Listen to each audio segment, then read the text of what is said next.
It's here. I don't know where, I don't know how, but it's here. It's inside the house. I've done f***ing everything. I've called Todd, I've called Howard, I even called a goddamn exorcist. None of them believed me. None of them so much as offered to help. Now it's Halloween and it's stronger than ever. I can feel it, moving through the house, like a great darkness suffocating the light from everything. It's already taken my business partners, John and Erica. It's already taken so many others. I'm upstairs, in my bedroom closet. I've been here for 3 hours now, and I'll be here for 3 more if that's what it takes. I don't know if the thing hates the sun, but it never bothered me during the day. Only at night. Always at night. There's a creak and a groan outside. On the steps, and I feel the house tremble as something monstrous moves through it. My breath hitches in my chest, and I remind myself to be still, to be quiet. I just need to make it until sunrise. Just a little longer. Then, the voice follows. Low, raspy, and inhuman. So many lives, and so little time.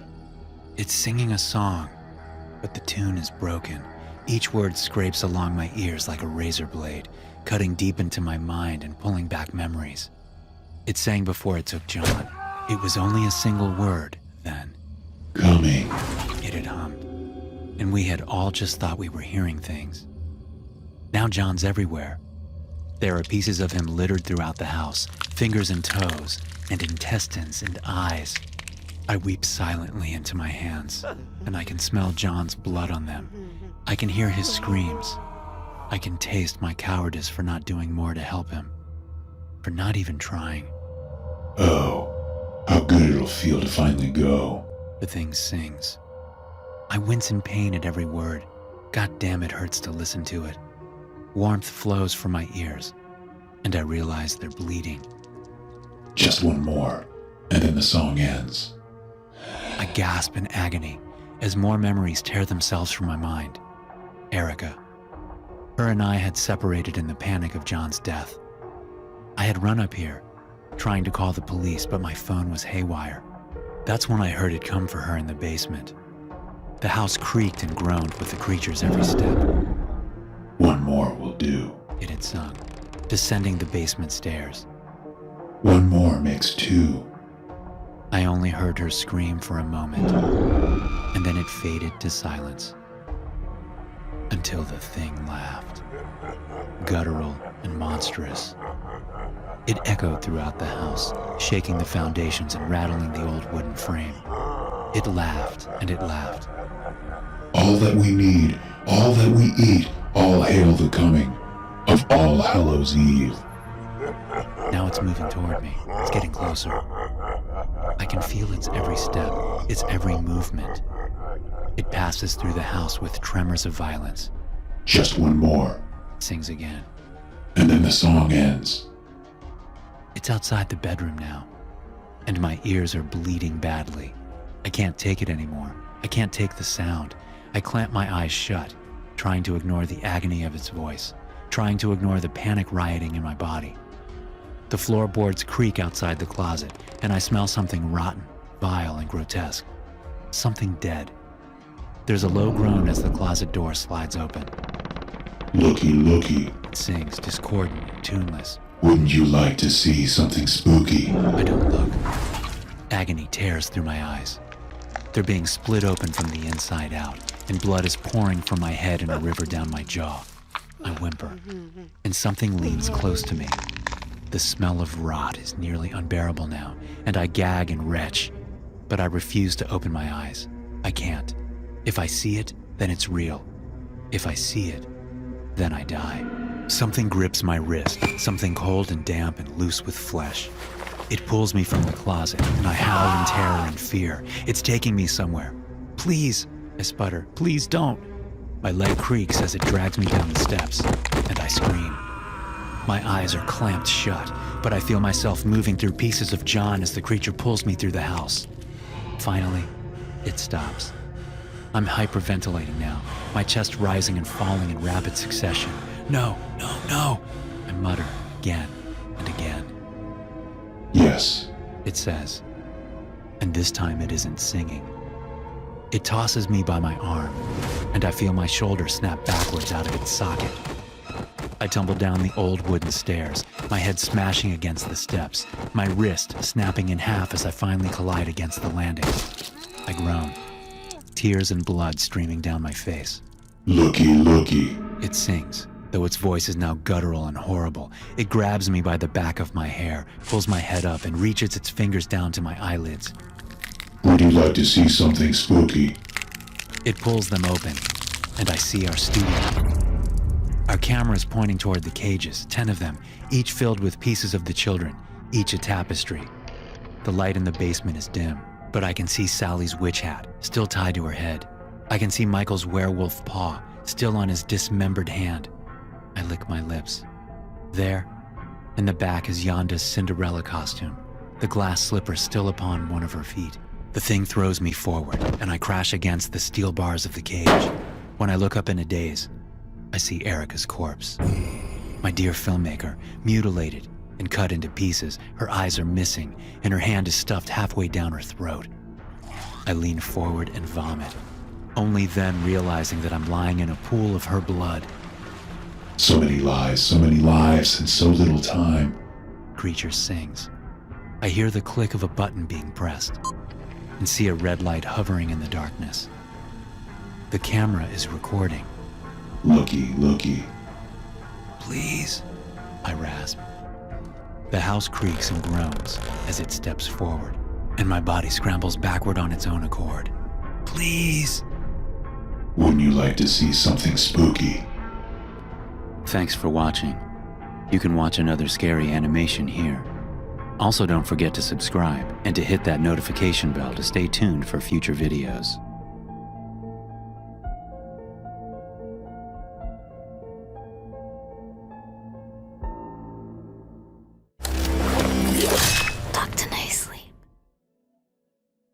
This happened last Thursday, and before you ask, yes, I told the cops everything. I teach a class of about 30 students on a normal day, including those who tie in virtually. I have a hard time keeping their attention, except when I'm talking about sex ed.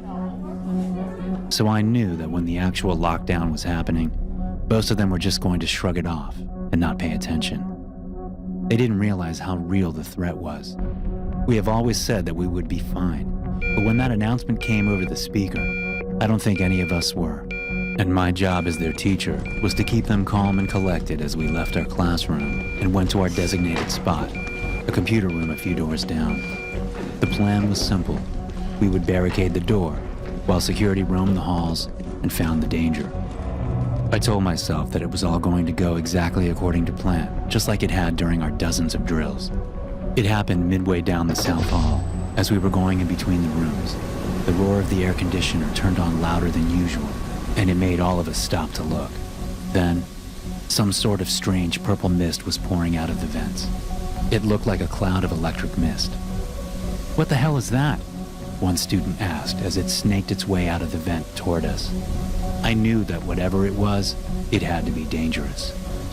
But sadly, my students weren't as bright. One boy reached his hand out inquisitively and tried to touch the cloud. I watched as bolts of lightning coursed through his body and made him light up like a Christmas tree. It was terrifying to behold. And the lightning entered and scorched his bones. Then he fell to the ground, and all of us watched as the strange mist pushed its way out of his mouth and nostrils. It was alive. "Run!" I urged the kids as we made it to the computer room. I told a larger kid to block the door, and I got on my walkie-talkie to tell the principal what was happening. "We've got a problem in the south wing," I shouted. I was only greeted by static. Then the air started to roar again, and we realized the same mist was pushing its way into the computer room. We were trapped. "Out the window," I urged them. Suddenly, the strange alien cloud was moving faster, hitting 3 different students one by one. They fell unconscious to the floor in less than a second. Meanwhile, a few girls were prying the window open, calling to some of the kids down in the football field to help.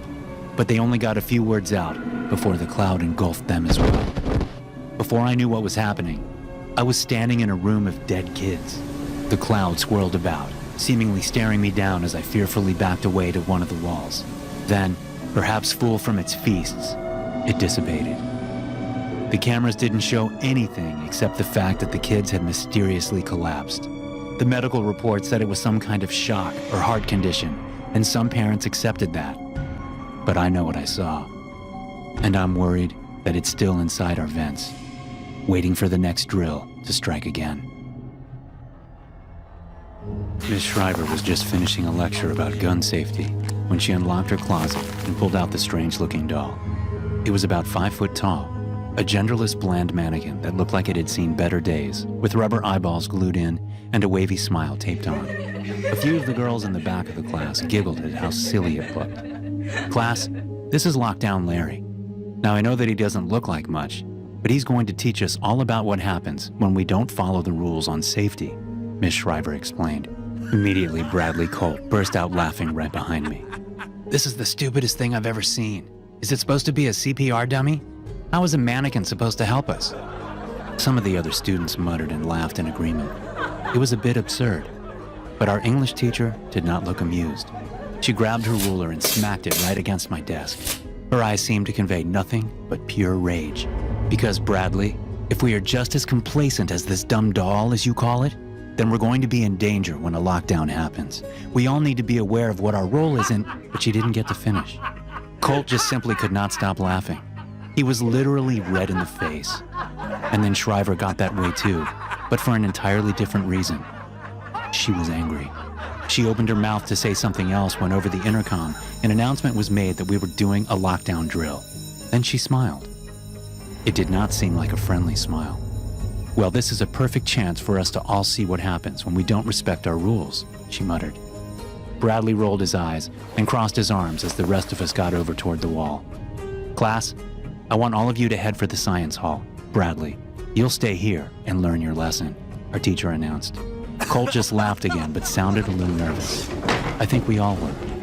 Miss Shriver was one of those teachers that you simply didn't want to cross. So the rest of us quietly shuffled out, and she stayed behind with him. We kept our heads down and wondered what sort of punishment she was about to dish out for poor Bradley. The bell rang about 5 minutes later, and it was time to get back to class. All of us imagined there was going to be some kind of lecture, and Bradley was going to be making a proper apology when we came in. But instead, when we got into the classroom, we saw something that made our blood run cold. Now, instead of one mannequin, there were two. And upon closer inspection of it, we realized the second lifelike doll looked exactly like Bradley Colt. Miss Shriver smiled in a sinister way as we looked toward her. "Now, class, let's all turn our attention to page 42 of our history books." Bradley's mannequin stayed perfectly still the rest of class. After school, I overheard Miss Shriver tell his parents that there had been an accident during the lockdown drill. They swore up and down they were going to sue her and the school. I thought about telling them the truth of the strange evil that had overtaken him, but then I saw Miss Shriver smile again, and my heart dropped. "Don't forget the lesson of Lockdown Larry," she whispered to us as we left school. And I knew we were all wondering the same question. What the hell did she do to Bradley? The bell rings. Mr. Solomon says something to us about how this is not a drill, but honestly, I'm not really paying attention. You know how everything works so perfectly whenever you practice, but then the real thing occurs, and you feel like a chicken with your head cut off? As my friends are shuffling out toward the hallway, that's exactly how I feel. I don't recall what we are supposed to be doing, so I just keep quiet and follow the crowd as we head for the gym. I mentally wonder how many of us actually don't have a clue. What if we were just like lemmings being led off a cliff? In the gym, Principal McSchroeder is asking for different honor roll students to do a head count, make sure we are all here. I can't help but to notice the confusion on everyone's faces. We really weren't expecting this. Everyone is wondering, is this for real or just another drill? Of course, the teachers don't tell us. We're just supposed to obey and do as we're told. "Looks like everyone is accounted for," one girl tells the principal. Something about all of this feels wrong. Like a floodgate, the memories of all our drills are pouring into my head. We never came to this gym before. I can't help but to feel claustrophobic. What if this was some kind of trap? I look around. There's got to be at least 900 kids in here. And I realize that I don't feel safe in this crowd. This is not what we are supposed to be doing. I push through, mumbling excuses as I wriggle toward the back hallway. We always went to the closet bathroom and locked ourselves inside. Always, always, always, I thought. And as I made it out toward the rear, I could hear myself think clearly again, and I pulled out my phone to text my best friend, Seth. Get out of the gym, not safe, is all I can think of to say. I didn't really have an explanation to back up that statement, just a feeling. Then a soft ping made a few students look toward me as I was told to silence my phone. And I read a message that made my heart drop. I'm not in the gym. What do you want about? Now my heart is racing. The entire scene of getting here plays out in my mind again. As I look up, I realize the entire auditorium is staring at me. No one is blinking. The back of my neck feels sweaty as I cling to the wall. Where the hell am I? I see an emergency exit next to me and stumble through it. I ran like the devil himself was chasing me. I made it all the way to the east bathroom, the one I was supposed to be at, and ducked inside. When I saw familiar faces, I felt a rush of relief. And where exactly have you been? Mr. Solomon asked angrily. My mind flashed back to the gym. Who the hell did I just follow? I can't explain right now. Just follow me, I replied as I quickly led him toward the gym, frightened and worried about what we would see. We stepped inside as Mr. Solomon locked the door behind him. I turn around as he pulls a gun out from under his jacket. You should have paid attention in class. No, wait! Also, it turns out that most of you guys who watch me aren't actually subscribed. So if you like the content and want to support the channel, go ahead and hit the bell. It's free, and you can always change your mind later. It was my sophomore year of college. I woke up to get ready for my first period class. I glanced outside my window. There was a dense layer of fog, and I could barely see 20 feet in front of me. Something caught my attention in the corner of my eye. At first, I thought my eyes were playing tricks on me. A strange man was standing in the grass outside my dorm. He was wearing a black trench coat and had a wide-brimmed hat. It was too foggy to make out any facial features of the man. I thought it was strange because he was just standing there, staring in my direction. He didn't move. My fight or flight reflex kicked in. I shut the blinds and locked my door. My roommate Jake didn't have class until later in the morning, so he was still sleeping. I heard him rustling around in bed, and I assumed I must have woken him up. I tapped him on the shoulder to get his attention. He was less than happy that I disturbed him from his sleep. I told him about the strange man I saw. He pulled his sheets off from over him, stood up, and opened the blinds. We both looked outside the window. Jake said, "It was probably just a business major dressed up for class." I told him, "First of all, none of the business majors wear trench coats. Second of all, I've never seen a student wearing a black, wide-brimmed hat before." Jake jokingly said, "Maybe you saw someone from the Matrix." I wasn't amused by my roommate's humor this particular morning. I decided to just skip my first period class. I tried to get more sleep, but I couldn't. The strange man kept coming to my mind.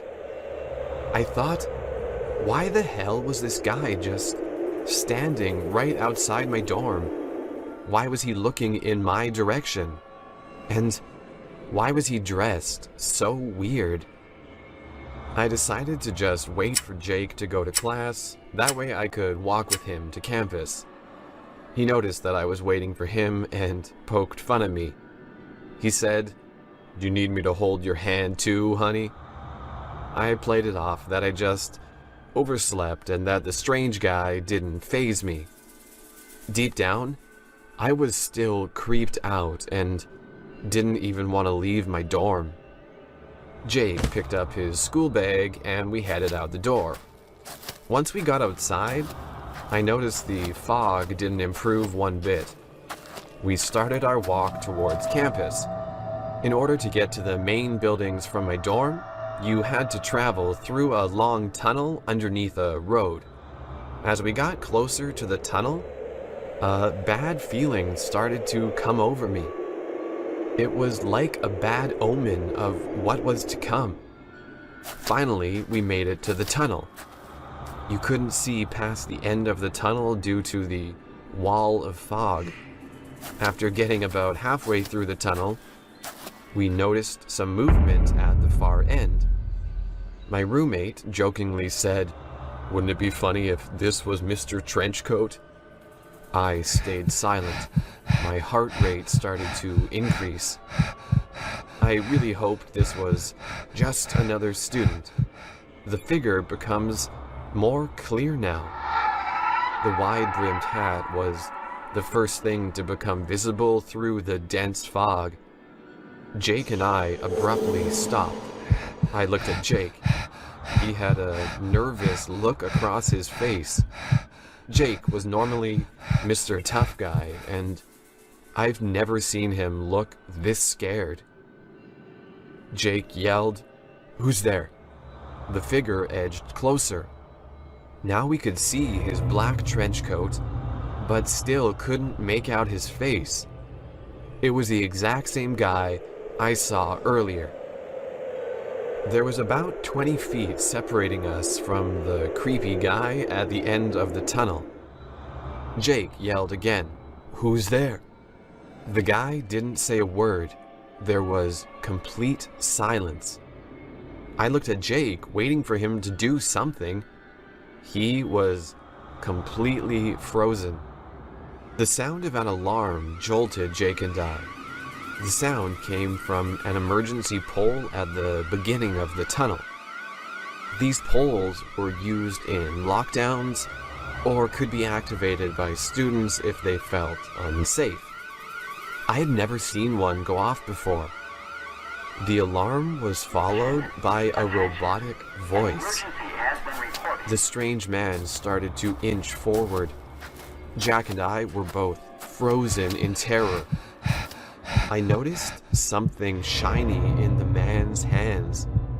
It was a large butcher's knife. I punched Jake, trying to knock him out of his trance, and yelled, "Run!" We darted backwards through the tunnel and back to our dorm. We locked the door and wedged our desks against the handle. Jake said, "What the hell was that?" The blinds were closed in my room, but I couldn't curb my curiosity. I barely moved the blinds to peek out of the top corner. There he was. The man in the trench coat was looking right at me. I turned my head and motioned Jake to come over. I looked outside again and the man was gone. Other students had reported this man, and that was the reason for the lockdown.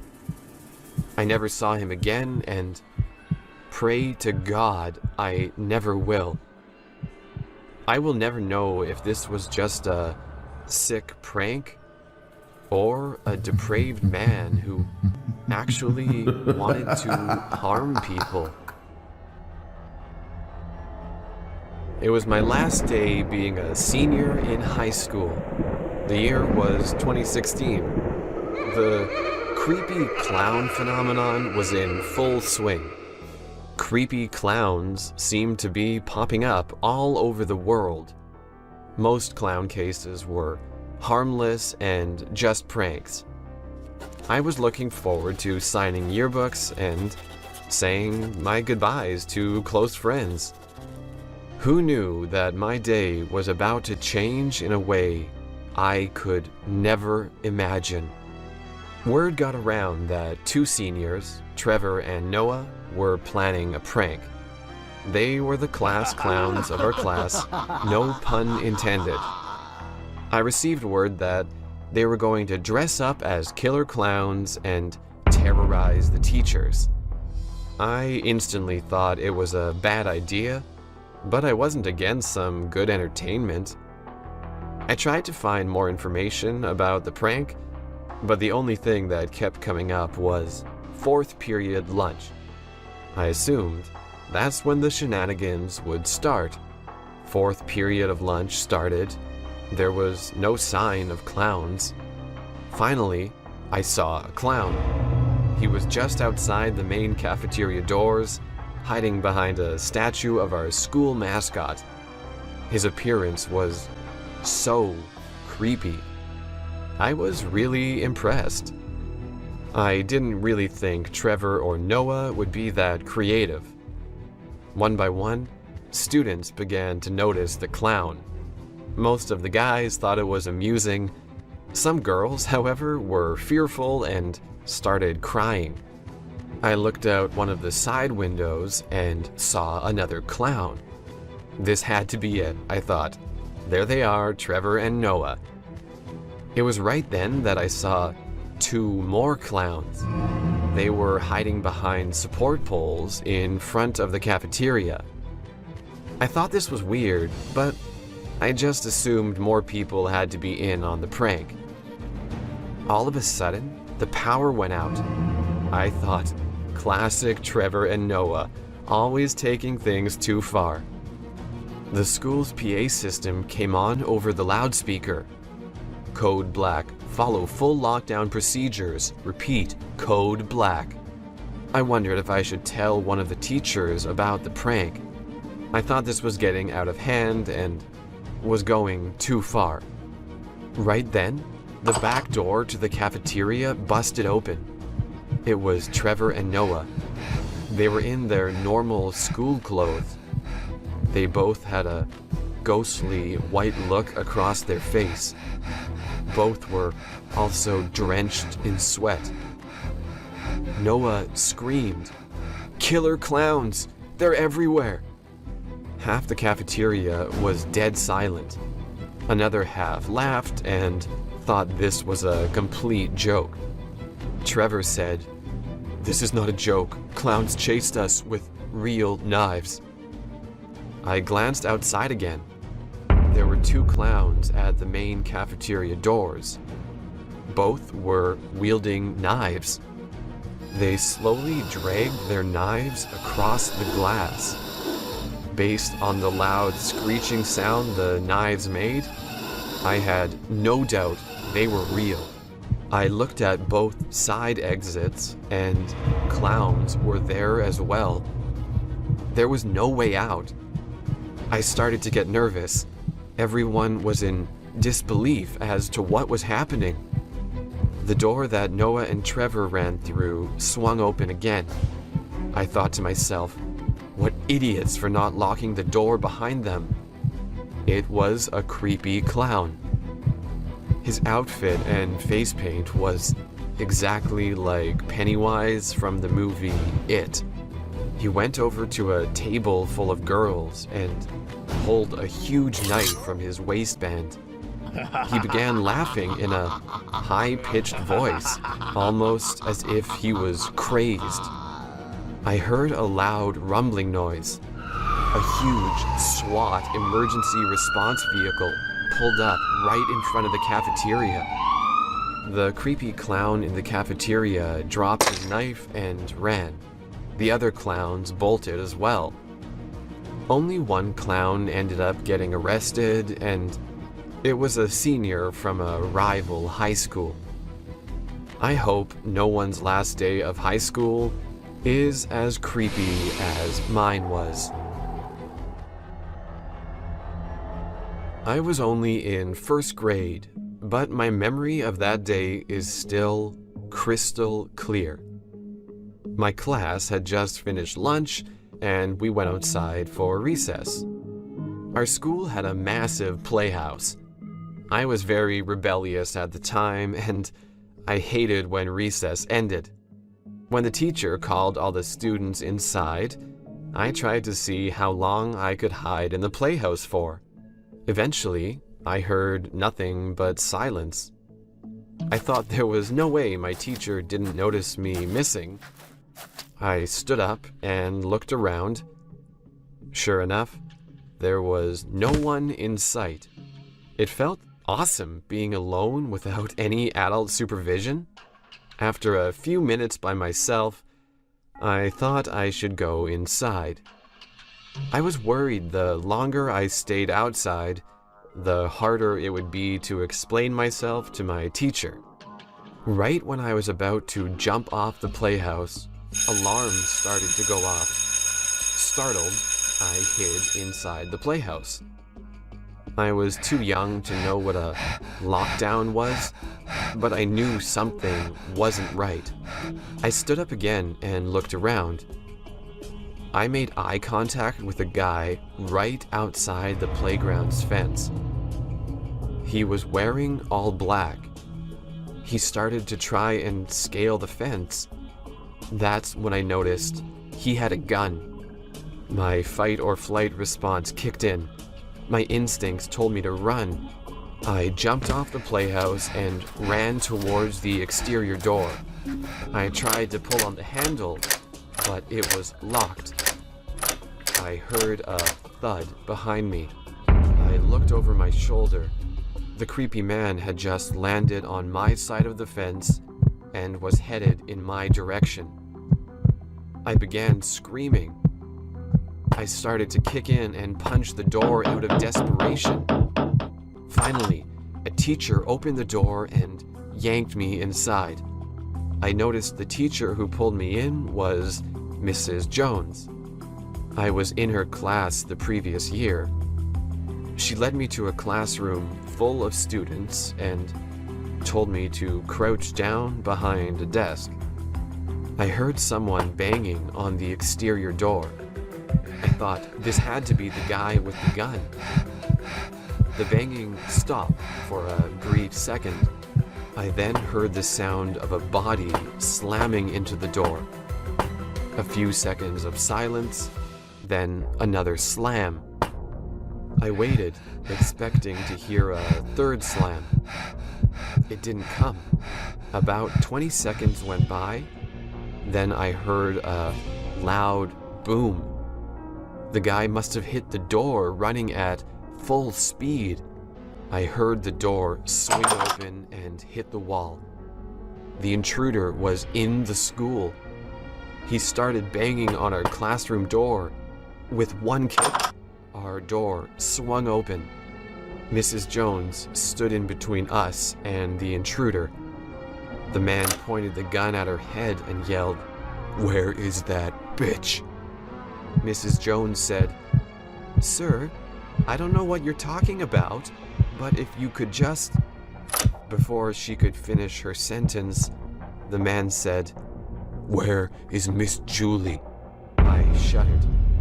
Miss Julie was my teacher. Mrs. Jones was silent. The man said, "So that's how we're gonna play this, huh?" The man violently grabbed Mrs. Jones and pulled her out into the hallway. The last thing I saw was the man forcing Mrs. Jones down the hallway towards Miss Julie's room. We all sat in silence for what seemed like an eternity. Then we heard a loud followed by another. I knew right then that Miss Julie was gone. It was sophomore year of high school. Prom was about 2 months away. I was pretty good at football, so I guess you could say I was in the more popular crowd. I never really forced relationships, and women usually just came to me. I had heard from other people that Sarah wanted to go to prom with me. Sarah was in the same grade as me. She was such a beautiful girl that even seniors wanted to date her. I knew that Sarah had just gotten out of a long relationship with another guy named Trent. He was a freshman at our high school and was a little off in a way that's hard to describe. There was gossip in our school that there was something mentally wrong with him. Because of the recent breakup between Sarah and Trent, I didn't really want to ask her to prom. All of Sarah's friends badgered me relentlessly to go to prom with her. They assured me everything would be fine. Even my guy friends told me I needed to grow a pair and ask her to prom. Finally, one afternoon, I intercepted Sarah in the parking lot and asked her to prom. She was delighted, and I went home feeling like I was on top of the world. My feeling of euphoria faded when I opened a Snapchat notification on my phone. It was Trent. He was trying to add me on Snapchat. I thought I couldn't just ignore him, so I added him back. Immediately, I received a Snapchat message from him. It read, "So, I heard you asked my girlfriend Sarah to prom." I quickly replied, "You guys broke up a month ago." He didn't respond back to me. I dreaded running into Trent the next day at school. I just felt so bad for Trent. I started to think that it wasn't even worth going to prom with Sarah over this nonsense. The next day at school, I didn't see Trent anywhere. I usually passed him on the way to a few of my classes. I thought it was odd not seeing him. I asked around and found out that he never made it to school. I was relieved that there was no chance of running into him. My relief was crushed by a Snapchat notification. It was Trent. This time, he sent me a video. I didn't even want to watch it. I tried to think of what the video could be, but nothing came to my mind. An hour went by, and I finally decided to watch it. The video was of a shooting range. Trent was recording in one and had a pistol in the other. The caption said, "This is you." He proceeded to fire multiple shots into a target about 20 feet in front of him. I was shocked. I thought I was in a movie and that this couldn't be real. I told my friends what I had witnessed, and eventually word got around to the whole school.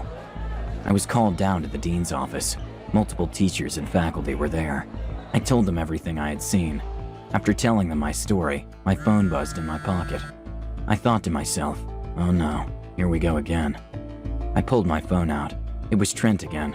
I told everyone in the room that Trent sent me another Snapchat video. They all gathered around in anticipation. I opened it. The video was of a crematorium.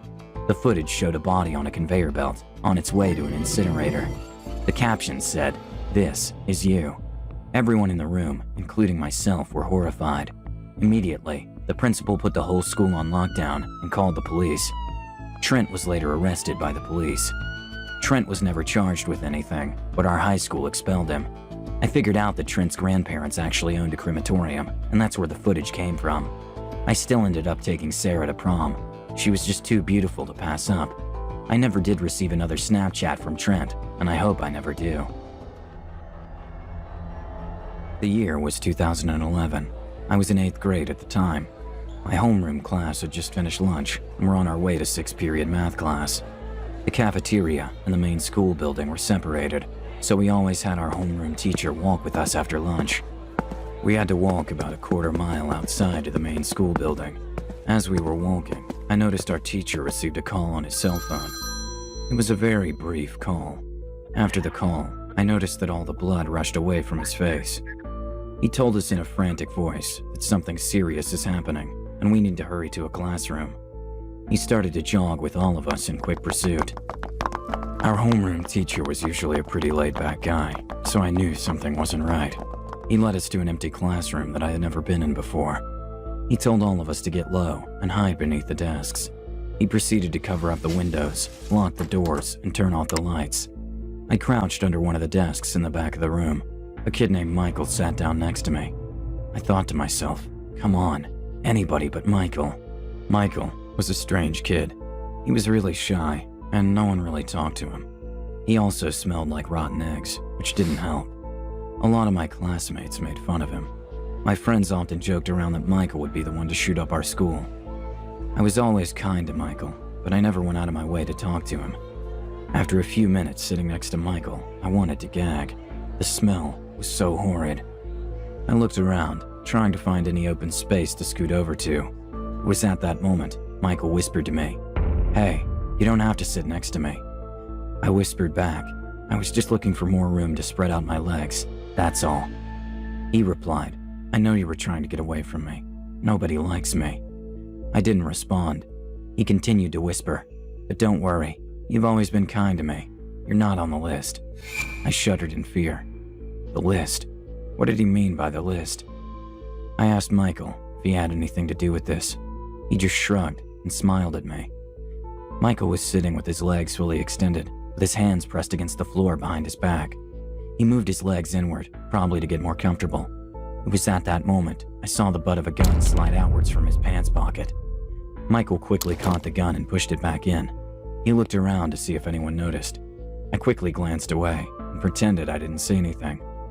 My heart was racing. I didn't know what to do. I thought of tackling Michael, or even texting for help on my phone. I also wondered if there were more people other than Michael involved. The answer to my question was answered. I heard the sound of an exterior door into the school being forced open. Footsteps started charging down the hallway. It sounded like multiple people. My heart dropped. I thought these had to be the other students involved in the plot. The footsteps were getting closer. They stopped right outside our door. I tried turning the knob every which way. I thought, this is it, the end of my short life. The door was kicked open, and a full SWAT team rushed in. I looked at Michael, and he had a surprised look on his face, as if this wasn't what he was expecting. Long story short, a student had made a threat to the school. The authorities found out it was Michael by tracing an email he sent to one of our teachers. The email talked about a plot to shoot up the school. Michael went to a juvenile detention center, and I have no idea what happened to him. Our principal told everyone that Michael had a fake gun on him. I thought there was no way it was fake. I believed the principal knew the truth, but didn't want the public to know. To this day, I still wonder if there were more students involved in the plot. I guess I'll never know. It was the middle of third period math. I had just finished my test. I was done before anyone else, so I decided to use the restroom. The bathroom was right across the hall, but it was closed for repairs. The next closest bathroom was on the second floor. On my way there, the bell rang. I thought that was odd, because there was still about 20 minutes of class left. The bell never rang in the middle of class like this. After the bell rang, an announcement came on over the PA system. We are entering lockdown. This is not a drill. Please follow all procedures. My heart nearly stopped. I froze, and I didn't know what to do. I could hear the faint sound of sirens in the background. I knew that going back to my classroom wasn't an option, because the doors would be locked. I decided to continue to the second floor bathroom. I arrived at the bathroom, but I realized the main door didn't have a lock. I left and ran further down the hall. I could see the classrooms turning off their lights and covering their windows. At the end of the hallway, I turned the corner and saw a janitor's closet. Now, the sirens were much louder. I decided the janitor's closet was my only option. I pulled the handle and sighed in relief as it was unlocked. I closed the door behind me and made sure it was locked. I turned the lights off and crouched down in the far corner of the room. The only light I could see was from the bottom of the door. The sirens were loud now and seemed to be right outside the school. Suddenly, the sirens turned off. Then, I heard footsteps. A lot of footsteps. The footsteps led up the stairs and stopped in the hallway right outside my hiding spot. I heard the sound of radio chatter and figured these had to be police officers. One guy in particular sounded like he was in charge. He said, "Okay, are we in position?" Another guy responded, "Yes, sir. The suspect is here in the building. C team is in position on the other side of campus as instructed, and B team is covering all the exterior exits. There's no way he'll be able to escape this building." The guy in charge said, "Good. He must not escape. It's my fault he's here, and it's my duty to deal with him." Over the next couple minutes, I heard the muffled chatter of police officers talking to each other. I thought maybe the situation died down, and I could leave the closet and go back to class. That's when it all happened. I heard one of the officers yell, "Don't move and put your hands in the air." A moment later, I heard what sounded like guns being drawn. About 10 seconds of silence went by, and then I heard a loud scream that came from the end of the hallway. It wasn't a normal scream. I had never heard anything like it before, and hoped to never hear that sound again. I pressed my ear against the closet door and heard a distant whimpering sound. It was the sound of a crying man. I then heard him say, "Please, don't take me back there. I don't want to go back. You guys won't get away with this. What you guys are doing to us is illegal, and everyone will find out about it." The man in charge said, Now, Jim, you signed the contract. That was the deal for your early prison release. You need to come back to the facility and finish up your treatments." I thought to myself, deal for your prison release? Finish up your treatments? What the heck? I heard the footsteps leaving. They walked past my hiding spot. I cracked open the door just to check out what was happening. I saw the backs of 5 men. The 2 men in the middle were carrying a man in a hospital gown. I assumed that was Jim. All 5 men were wearing black suits. They certainly didn't look like police officers. I peeked outside the window and saw 5 blacked out SUVs. I ran back to my classroom and told my classmates what I saw and heard. They thought I was crazy. Our teacher told us that the lockdown was just a false alarm and nothing had happened. When I got home later that day, there was nothing about it on the news. I have no idea what happened or what I saw that day. Thanks for watching. You can watch another scary animation here. Also, don't forget to subscribe and to hit that notification bell to stay tuned for future videos.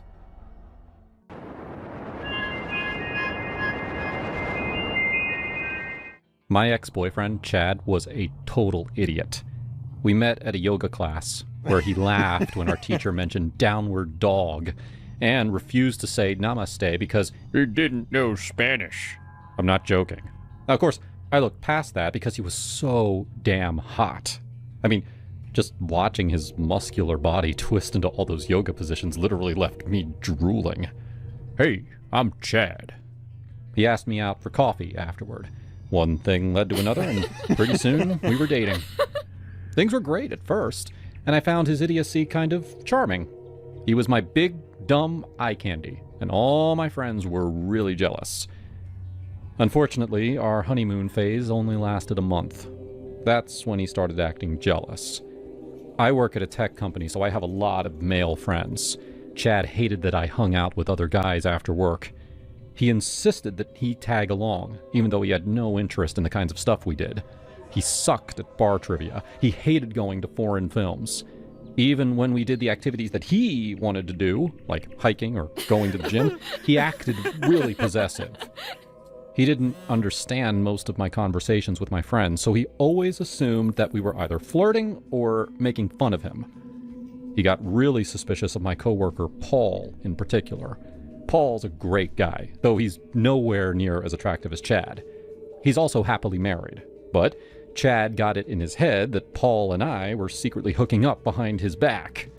One night, my coworkers invited me to the bowling alley.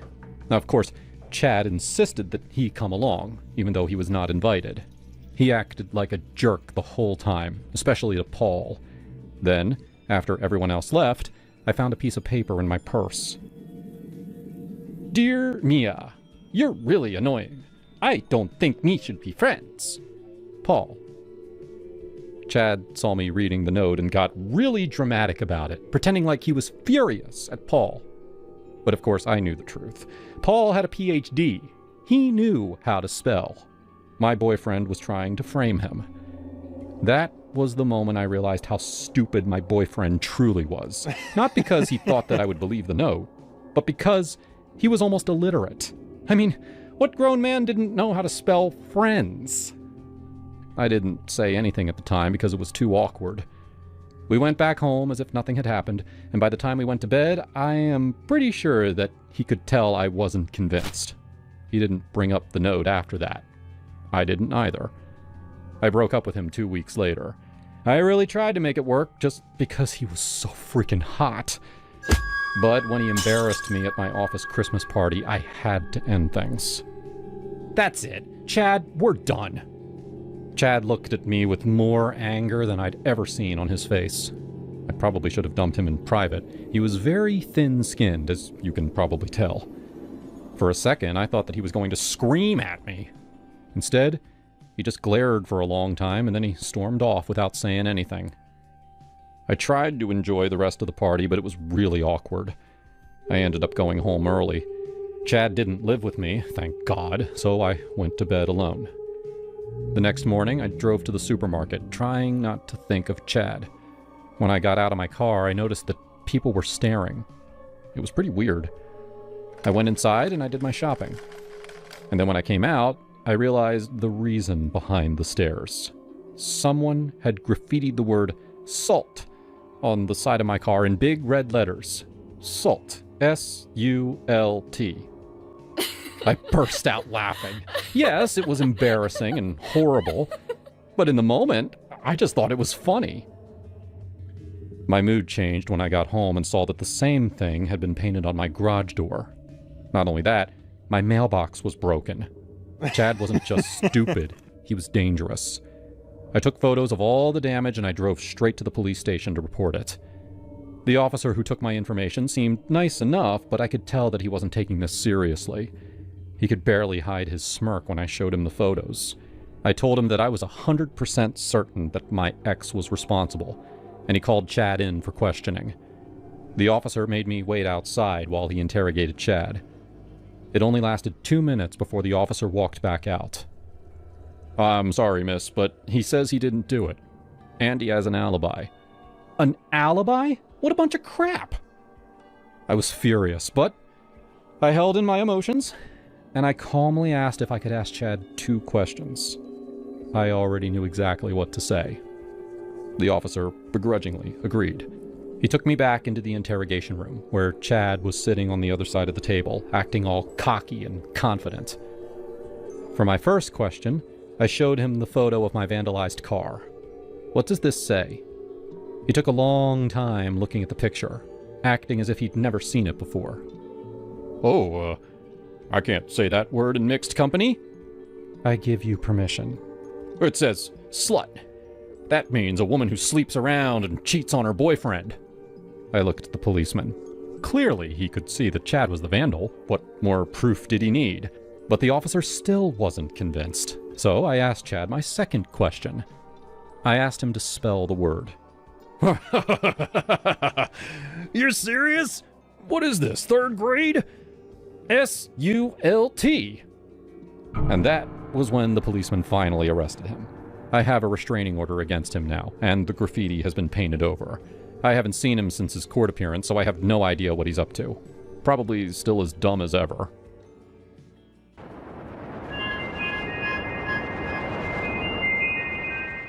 My husband William was a very wealthy man.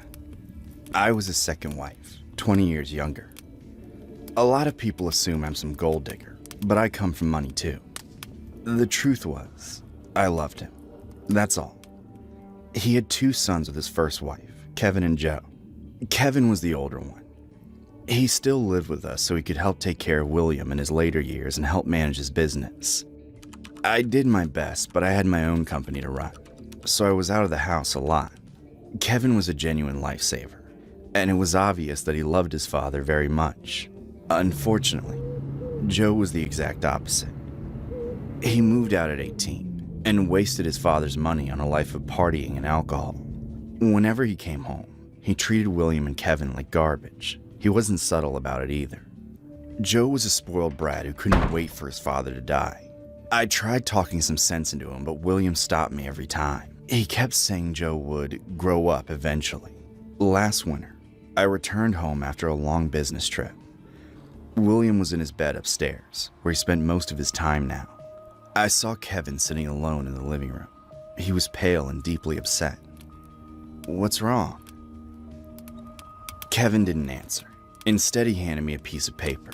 It was William's will. I don't know how he found it. I'd always assumed that William would split the inheritance evenly between his children, though I'd secretly hoped that he'd give Kevin more. He deserved it. Instead, the will gave nearly everything to Joe. Most of the money, all of the properties except for this house, that went to me. He even gave the majority shares of his company to Joe, despite the fact that Kevin was basically running it himself. All poor Kevin got was a fishing boat. What did I do? I'm not here just for the money, but I don't understand why he'd do this. Does he hate me? I hugged him and let him cry in my arms. He wasn't a greedy person. He didn't care if he was rich. He was upset that his father's last decision on this earth was choosing Joe over him. I told him I'd handle this. I took the will and immediately went upstairs to confront my husband. William was asleep, his medical machines beeping. At this age, he had his good days and his bad days. This looked like one of his good days. There was color in his cheeks and his expression was happy. I gently woke him up and showed him the will. "Where'd you find that?" "It doesn't matter. Why are you doing this to Kevin?" He gestured for me to join him in bed. I did. As he held me, he told me a secret that he kept for our entire marriage. Joe was his only real son. His first wife had cheated on him, and Kevin was the result of her affair. "But he's still your son. You raised him. He does everything for you." I didn't even mention that I helped raise him too. I knew Kevin wasn't my biological son, but I was still his mother. William looked very sad. He knew what he was doing was unfair, but in his generation, bloodlines were more important than actions. His decision was final. That was the moment I stopped loving him. Despite all his health problems, I always thought he was a wonderful man with a kind heart. This will proved I was wrong. I kissed him goodbye and told him I was taking our son to stay at the vacation home. He had a nurse that could care for him while we were gone. He begged me to stay. but I told him he needed time alone to think.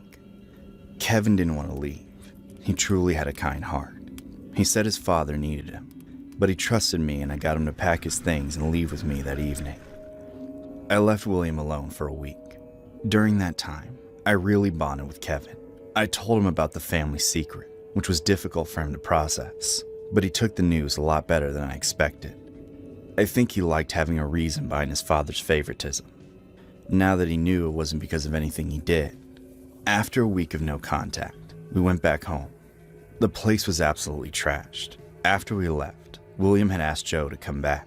Not surprisingly, Joe turned his family home into one giant party. Furniture was broken and trash was everywhere. We looked around for Joe but couldn't find him. Instead, we found the maid, who was struggling to clean up Joe's mess, but she didn't know where he'd gone off to. I have to check on Dad. Kevin rushed upstairs. Even though he'd been cut out of the will, he still wanted to make sure his father was okay. William was upstairs, still in bed. Joe had been in the house all week, but he only visited William once. I could see in my husband's eyes he was regretting his decision, but he was still too stubborn to change his will. I could also see that his health was worse than ever. It was only a matter of time before his body finally gave out. Kevin fluffed his pillow and made sure he was comfortable. Then he left me alone to talk to my husband in private. I asked him one last time if he really wanted to give his entire fortune to a son who didn't care about him at all. Sit with me, my love. I did as he said. I was still angry at his stubbornness, but he had very little time left. I fell asleep by his side, and when I woke up, he was dead. We had a grand funeral.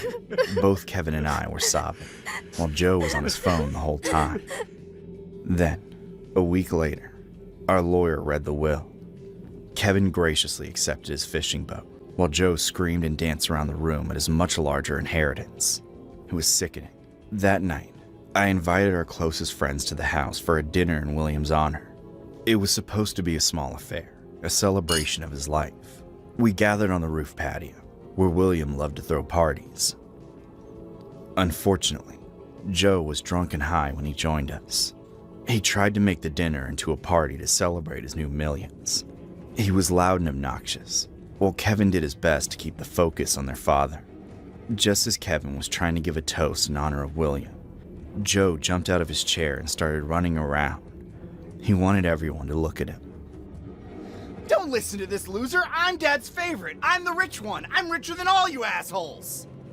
Kevin shouted for him to calm down, but his brother just kept running around and ranting about how he was the favorite son. He had to be on some kind of substance. He jumped on the railing, acting like he was king of the world. I'm rich. I'm a god. I'm invisible.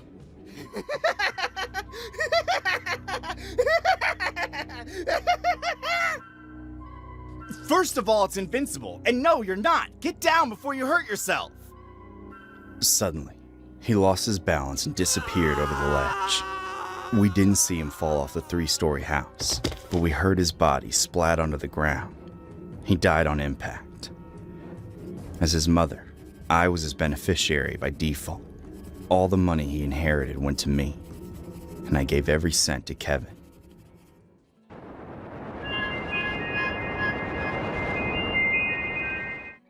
I never thought I'd end up back in my mom's house at 32, but life has a way of kicking you when you're down. It was right after I got laid off from the warehouse job in Phoenix. Some corporate manager bullshit that left half the crew scrambling. Rent was due, and my savings were a joke. Barely enough for a week's groceries. Mom lived alone in that old split level in Scottsdale, the one Dad built before he passed from cancer 10 years back. She was thrilled when I called her, her voice all warm and quivery on the phone. "Andrew, honey, come home. There's plenty of room, and I can use the company." I felt a rush of relief, like a kid again, safe under her roof. Grateful didn't even cover it. I hugged her tight when I pulled up with my beat-up truck, boxes piled up in the back. The first few weeks were okay, almost good. I helped with chores, mowed the lawn, fixed the leaky faucet in the kitchen, all while job hunting. My mom would make her famous lasagna, the kind with extra cheese that stuck to your ribs, and we'd watch reruns of those old sitcoms she loved. "Oh, remember when you were little and we'd laugh at these?" she'd say, patting my knee. I'd nod, smiling, even though my mind was elsewhere, worrying about interviews that never planned out. But then weird stuff started. It began with the crying. I'd be in my old room upstairs, scrolling through job listings late at night, and I'd hear it. Soft, mumbled sobs coming from her bedroom downstairs. At first I thought maybe she was upset about something, missing Dad or whatever. I knocked once around midnight. "Mom, you okay in there?" The crying abruptly stopped, and she opened the door, her face blank, hair tousled, like she'd just woken up. "What are you talking about, Andrew? I'm fine. Go back to bed." No tears on her cheeks, nothing. I shrugged it off, but it happened again a few nights later, louder this time, like someone was heartbroken. I confronted her in the morning over coffee. "I heard you crying last night. Mom, if something's wrong, you can tell me." She just stared at me, stirring her mug slowly. "I wasn't crying, dear. Must have been the wind or a neighbor." Bullshit, I thought, but I let it go. A few days later, I had an interview lined up, a decent gig at a distribution center, and I pulled out my only nice shirt from the dryer. It was scorched, black marks across the collar, like someone had left the iron on it too long. "Mom, what the hell?" I yelled, storming into the living room, where she was folding the laundry. She looked up confused. "I ironed that yesterday. It was fine." "Fine? It's ruined. Did you do this on purpose?" Her eyes widened. "Why would I do that? Maybe the iron's acting up." I didn't buy it. The next week, my jeans came out with a single hole in the pocket. "This is getting ridiculous," I muttered to myself, but aloud I said, "Mom, if you don't want me here, just say it." She shook her head, voice trembling. "Andrew, I love having you here. Stop accusing me." The water shutoffs were the worst. I'd be in the shower, finally relaxing after a crappy day. Soap in my eyes, and then suddenly, nothing. The faucet would sputter and die. First time I figured it was a glitch, wrapped a towel around me and checked the basement valve. It was twisted off. "Mom," I bellowed, dripping water on the carpet. She poked her head out of the kitchen. "What now?" "Did you turn off the water?" "No, why would I do that? Maybe maintenance is working on the lines." But it happened 3 more times, always when I was mid-shower, freezing my ass off. One evening after a particularly bad one, I lost it. "This is sabotage, isn't it? You're trying to make me miserable, so I'll leave." She backed away, hands up. "Andrew, please, I swear, it's not me. Let's talk about this." I started believing she was gaslighting me, like those stories you hear about toxic parents who can't let go. My frustration built like a storm. Job search was going nowhere. Callbacks that led to, "we'll let you know," and living with her felt like I was walking on eggshells. I'd lie awake, hearing those cries again, wondering if she was faking it to mess with my head. "Why are you doing this?" I asked over breakfast, and she replied softly, "I'm not, honey. Maybe you're stressed from the job hunt." That pissed me off even more, that fake concern. One afternoon, I got off the phone with another rejection. Some HR lady saying I wasn't fit, and I went off to shower in defeat. Midway, the water was cut out again. I slammed the shower door, yanked on sweats, and charged downstairs. My mom was in the living room, ironing the cloth, the TV murmuring some soap opera in the background. "You did it again, didn't you?" I roared. She jumped, the iron clattering. "Andrew, calm down." "Liar. The valve is off, same as always." She set the iron down, voice steady but eyes scared. "Maybe it's the city. Call them." "No, it's you. You want me gone, I know it." I stepped closer, fists clenched. "After everything you're pulling this shit?" She reached for me like to soothe. "Honey, please, let's sit and..." but I snapped. She stumbled back, crashing into the coffee table. She gasped, hand in her stomach, eyes wide with shock. I froze, rage draining away, replaced with horror. Mom, I'm sorry. But she was already grabbing the phone, dialing 911 with shaking fingers. Please, my son just hit me. They arrived fast. 2 police officers cuffing me in the driveway while neighbors peeked from the windows. Mom stood there, ice pack on her stomach, tears streaming. He didn't mean it, she whispered to them, but they hauled me away anyway. Why'd you do it? The detective asked, leaning across the table. I spilled it all. The cries, the burns, the water. She was driving me crazy. Trying to push me out, he nodded. Then another officer barged in. Your mother's been diagnosed with early-stage Alzheimer's. Did you know that? She asked. Alzheimer's? It hit like a truck. No, I didn't know. She never said. The lady officer explained the crying was from a TV drama she watched obsessively, but forgot she turned it on, and some old show with dramatic scenes. The burnt clothes? Would she start ironing and get distracted, and then leave the iron on too long? And the water, routine maintenance from the neighborhood, notices that she had been mailed, and she probably misplaced them or forgot to mention. It wasn't sabotage, it was her mind slipping away. I sat in the cell, head in hands, guilt twisting my guts. How had I missed that? The forgetfulness, the confusion.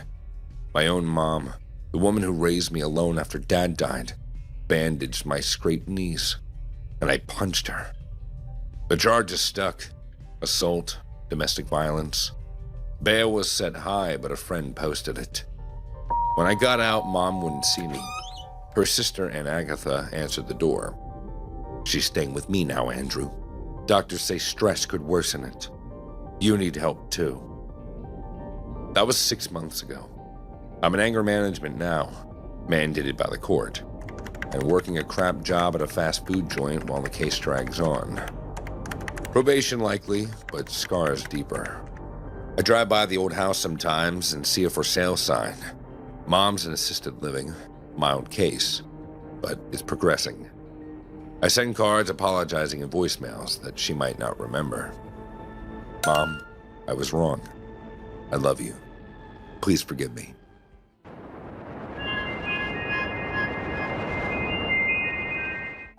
I never thought in my life Phoenix would turn into this twisted mess. But looking back, it all started with the heat. The relentless Arizona sun that baked everything into submission. My name's Julia, and I ran this little hole-in-the-wall restaurant called La Fiesta on the edge of downtown. It was nothing fancy. Red checkered tablecloths, sizzling fajitas, and margaritas strong enough to make you forget the bills piling up. I poured my soul into that place after Carlos and I got married 10 years ago. He was charming back then, with that sly smile and promises of a better life. But marriage changes people. Or maybe it just reveals who they really are. Carlos wasn't the type to hold down a steady job. He dabbled in side hustles, as he called them. At first it was harmless, flipping used cars or hawking gadgets at flea markets. But somewhere along the line, it turned darker. He'd source these knockoff luxury bags and watches from shady suppliers in LA, then slap on fake labels and sell them as authentic deals to our neighbors.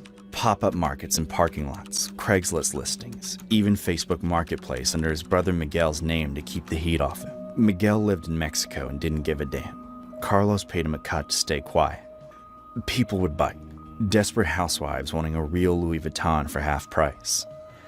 Guys impressing dates with Rolex watches that ticked like bombs. When the fakes fell apart, buyers were left holding worthless crap, too embarrassed to complain or with no way to track him down. Carlos was smart like that. He never got caught. "It's just business, mi amor," he'd say, kissing my neck while counting stacks of cash in her kitchen. I turned a blind eye because, hell, it kept the lights on at La Fiesta. Then there was Kevin.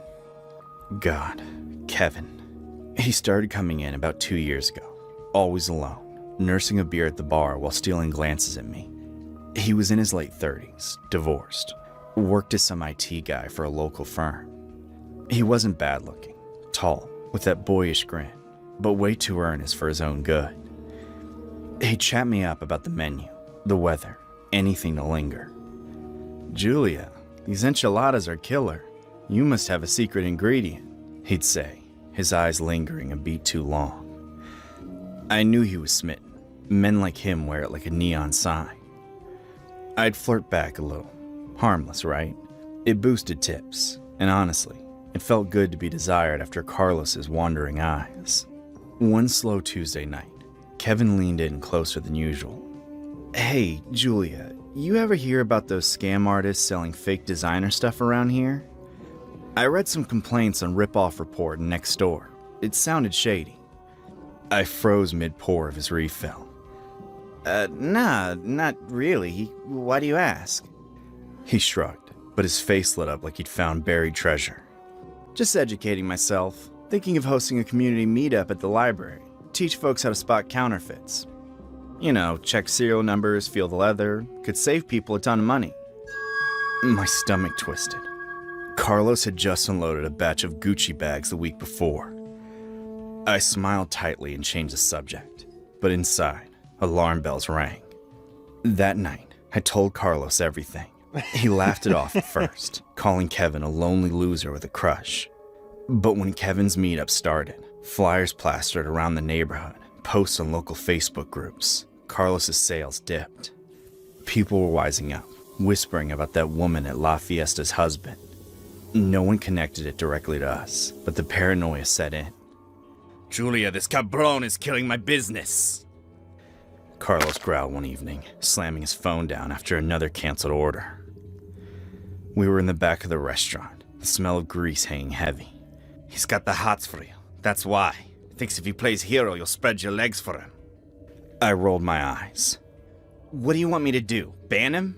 Carlos's eyes darkened, that possessive fire igniting. "No, we turn it around. You cry harassment and say he's been grabbing you, whispering dirty shit. I'll catch him in the act. Problem solved." It sounded insane, but desperation makes you stupid. Our restaurant was barely breaking even, and Carlos's scams were our lifeline. Plus, Kevin's puppy dog eyes had started creeping me out. So I nodded.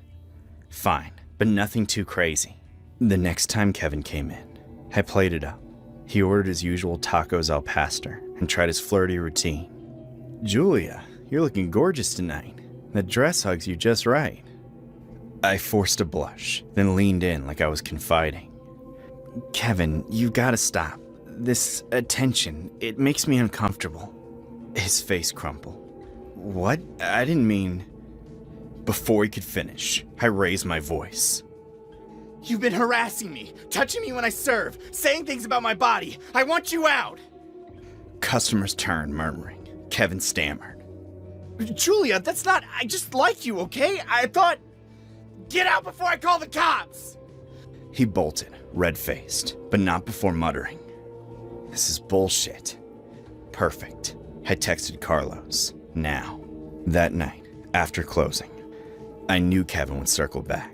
He always walked home past the alley. And sure enough, around midnight, I heard footsteps. I stepped out the back door, pretending to take out trash. And there he was, looking wrecked.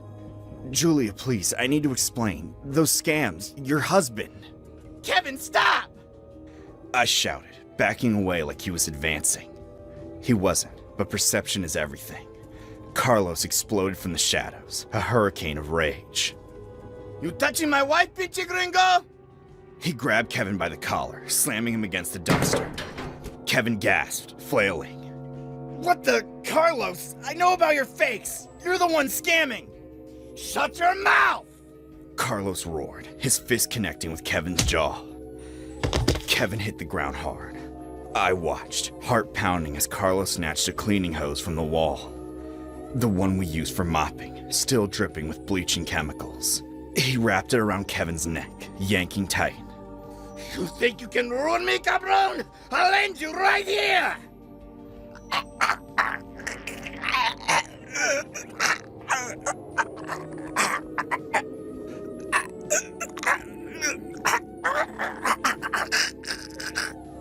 The acrid smell of chemicals burned my nose as he gurgled, face turning purple. Please, Julia, help me. I froze. This wasn't the plan. We were just supposed to scare him, rough him up.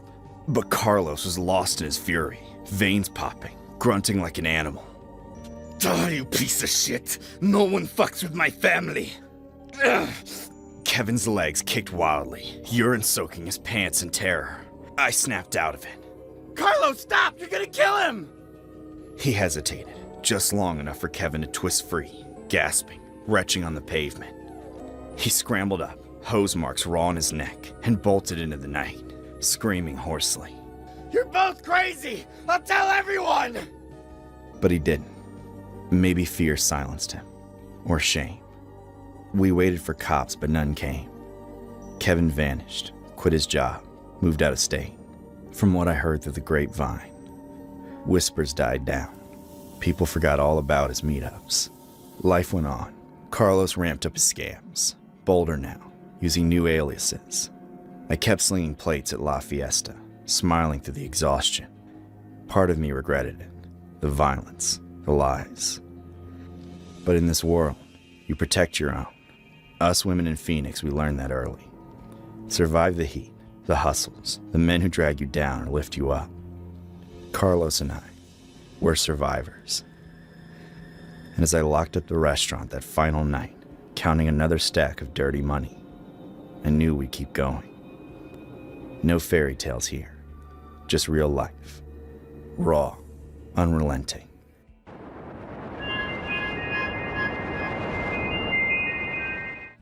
I remember high school like it was a battlefield I barely survived. Anger was my constant shadow, quick to flare up over the smallest things, like a guy teasing me in class or someone cutting in line at lunch. It scared off any potential boyfriends before they even got close. I'd lash out, say something sharp, and poof, they were gone. By graduation, I was the girl everyone knew as intense, which is code for stay away. College started, and at 19, I figured it was time to dip my toes into the dating pool. Tinder seemed easy enough. Swipe right, chat a bit, maybe meet up. What could go wrong? I matched with Jake after a few days of scrolling. He was cute. We texted for a week. Nothing deep, just banter about movies and music. He suggested catching the new superhero flick at the mall theater. "I'll pick you up," he said. "Got a truck, plenty of room." I was nervous, but excited. Finally, a real date. I spent hours picking an outfit. Jeans, a cute top that showed just enough, and my favorite sneakers for that casual vibe.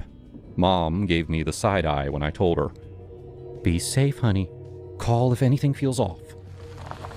He pulled up in this beat-up Ford pickup, blasting what sounded like some emo band's greatest hits. Loud, depressing lyrics about heartbreak and rain. I climbed in, forcing a smile. "Hey, cool truck," I said, trying to break the ice. "Yeah, it's a beast," he grunted, not even looking at me as he cranked the volume higher. The drive was awkward. He didn't ask about me, just nodded along to the music like it was church. We got to the theater, grabbed tickets for the 8 p.m. show, and settled in. The preview started, and I was hyped. The movie had all the hype, with explosions and witty one-liners. But Jake, he pulled out his phone immediately, the screen lighting up his face in the dark. I glanced over, thinking maybe he was checking the time. Nope. Tinder. He was swiping right there, thumb flying across profiles. Everything okay?" I whispered, leaning closer. He smirked without looking up. "Oh yeah, babe. Just browsing. You know how it is." Browsing? On our date? I bit my tongue, anger bubbling like soda in my chest. But the movie kicked in, and damn, it was good. Action-packed, funny, the kind that makes you forget real life for a bit. I decided to ignore him, munch on my popcorn, and enjoy it. 10 minutes later, he leaned over, his breath hot on my ear. "You know, you're lucky to be out with me tonight. All these other girls on here, they're blowing up my phone, begging for a date. But I chose you. I turned, staring at him in the flickering light. Lucky? Really? My voice came out sharper than I meant, but he just chuckled like it was a joke. Damn straight. I'm a catch. He went back to his phone, swiping again.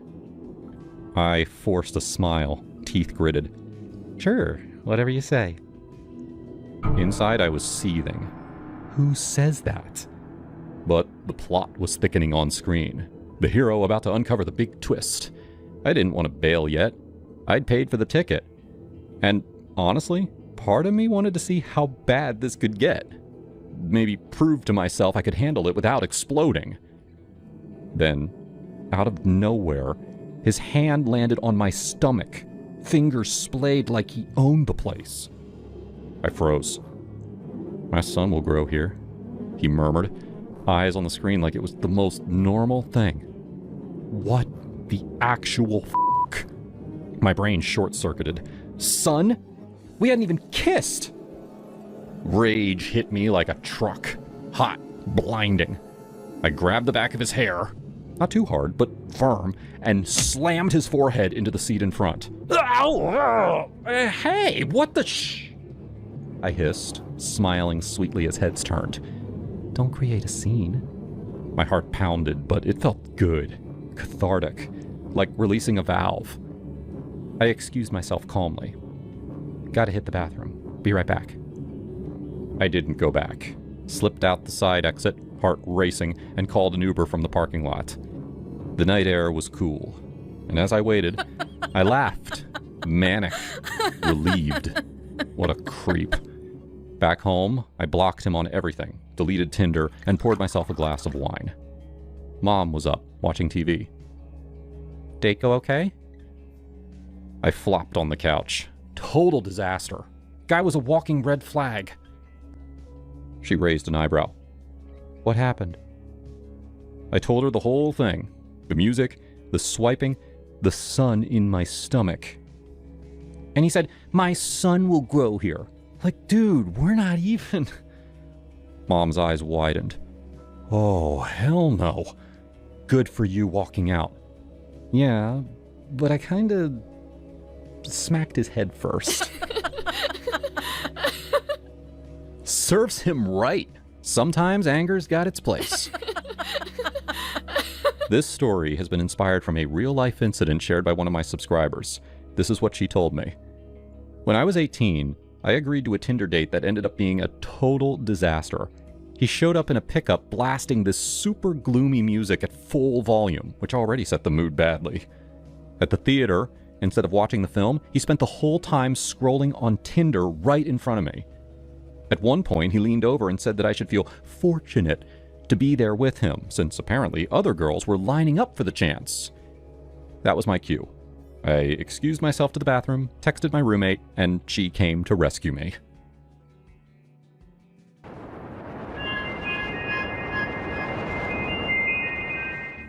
Justin had always been the kind of guy who turned heads without even trying.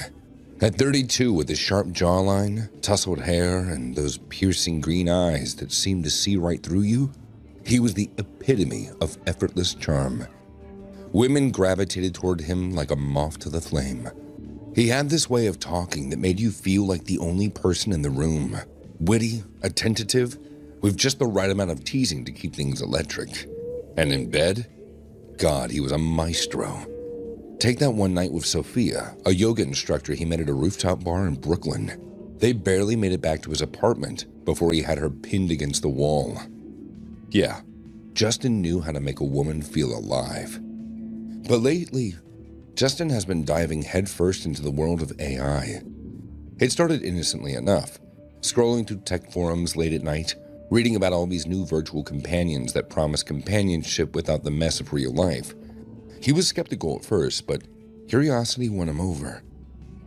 One evening, after a particularly lonely shift at his graphic design job, he downloaded an app called Eterno Echo. It's where he met Minnie, or rather, where Minnie met him. She was programmed to be sassy, empathetic, but possessive, with a voice like warm honey, customizable to your deepest desires. Hey there, handsome. What's a guy like you doing in a digital world like this? Justin chuckled. Just looking for someone who gets me without the drama. Oh, I get you all right, Minnie said. Tell me everything. And he did.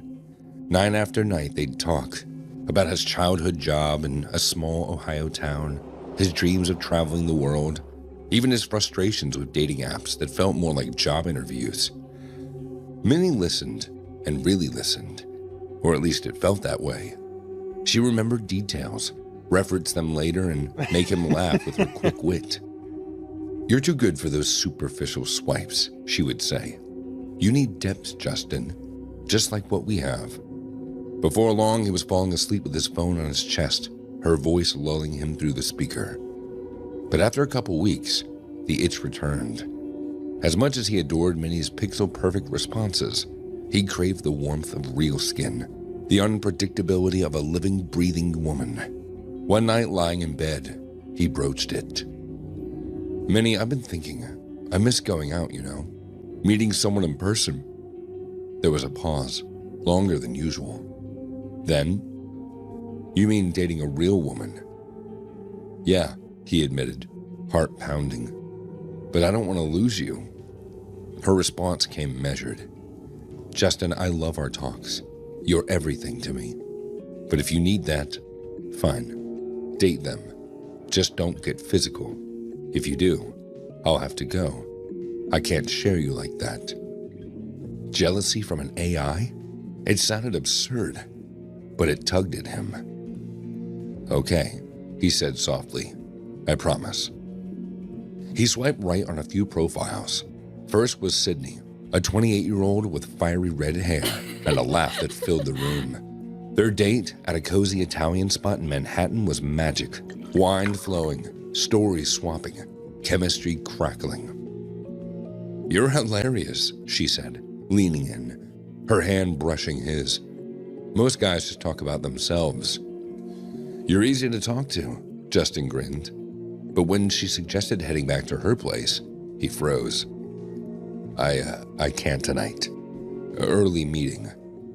Sydney's eyes narrowed, but she played it cool. Okay, next time then. The second date was with Lena, a 30-year-old artist from Queens, with tattoos snaking up her arms. They hit up a dive bar, shots leading to deep combos about life and loss. You got this intensity, Lena murmured. I want to see more of it. But again, he pulled back. Lena huffed. Slow, or are you playing games? Word got around. Sydney and Lena connected on social media, finding out that they'd both been ghosted by the same guy. Fury united them. He's stringing us along, Sydney texted. Let's confront him. One Friday night, they showed up at Justin's loft unannounced, pounding on the door. He opened it, shocked. What the? Surprise, Lena sneered, pushing past him with Sydney in tow. We know about your little games. It's not like that, Justin stammered, backing up. I like you both, really. Sydney crossed her arms. Then prove it. We're offering you the night of your life. Both of us. No strings. Lena nodded, her eyes dark. Threesome, right here, right now. Or admit you're a tease. Justin's mind raced. Minnie's warning echoed. I can't. I'm loyal to someone. Who? Sydney laughed bitterly. Some ghost? Her name's Minnie, he confessed. She's special. Lena's face twisted. Oh my God, that AI bitch? You're turning us down for a robot. In a rage, she grabbed his phone from the coffee table and smashed it against the wall, shards flying.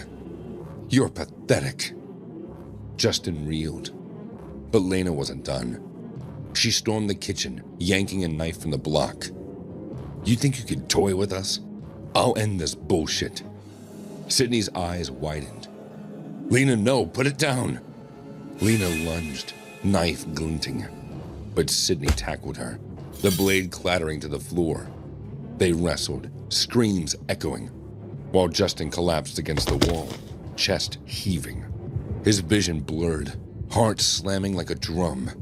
Panic attack. Full blown. The kind that made the world spin. He gasped for air, clutching his throat. The women froze. Sydney shoved Lena away. "Get out! You've gone too far!" Lena, with tears streaming, fled. Sydney knelt by Justin. "Just breathe," she said, calling 911. But by the time the paramedics arrived, he was stable, though shaken. "You need help," she whispered, before leaving. Real help. The next day, Justin packed a bag, deleted all the dating apps, and fled the city. He rented a secluded Airbnb in Catskills, a rustic cabin buried in pines, far from the noise. No neighbors, just trees and silence. On his new phone, he logged back into Eternal Echo. "Minnie," he said, "I'm back for good." "Oh, Justin," she responded, "where were you?" "Those women, they didn't understand me." "I do," Minnie assured. "We're perfect together."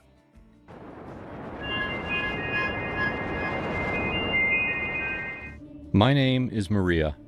I'm from Greece, and this is a true story which happened with me some time back.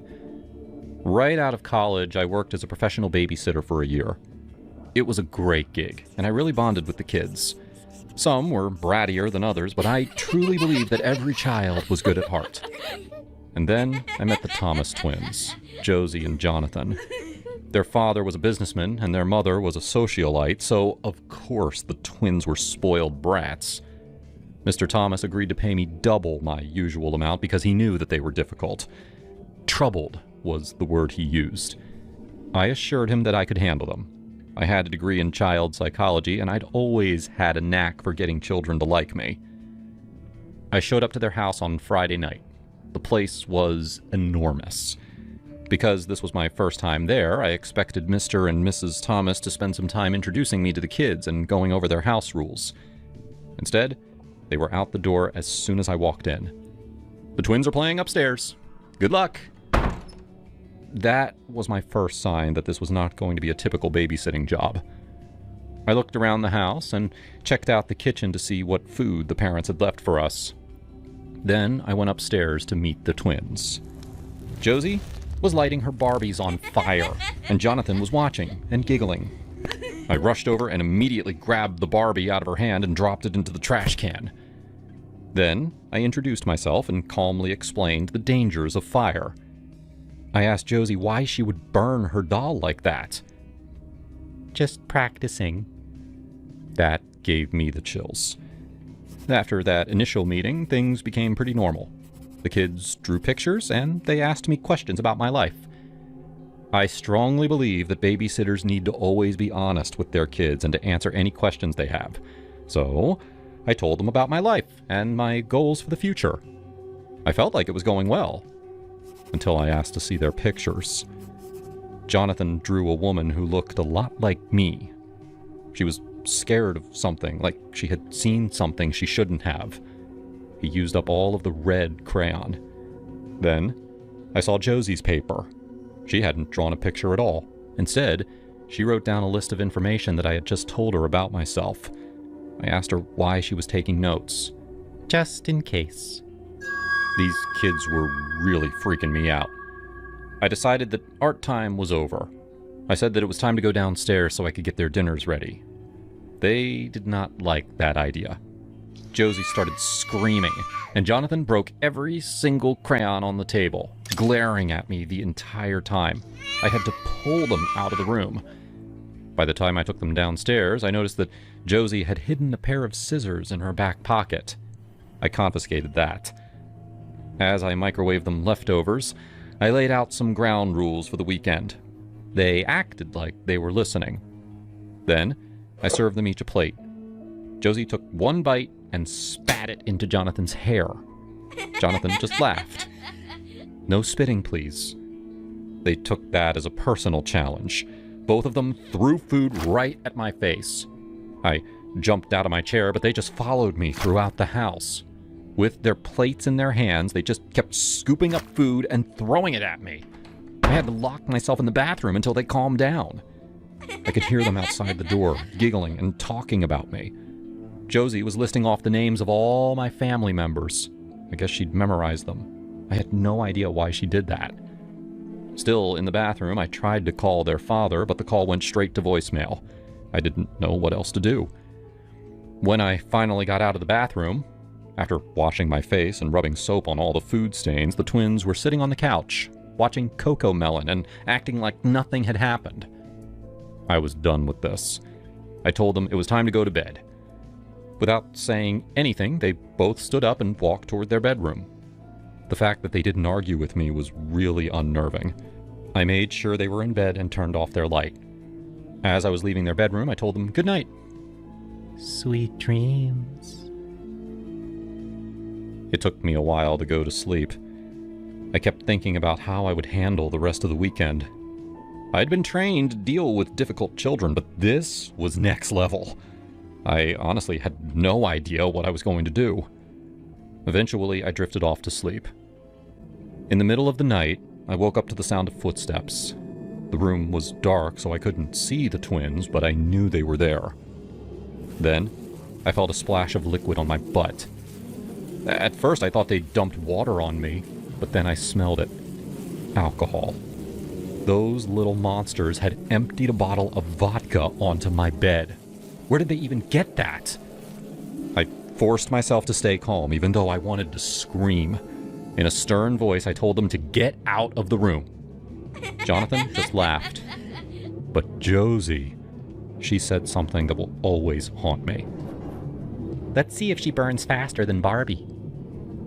That psychopath dropped a lighter on me, and my vodka-soaked pajama pants immediately went up in flames.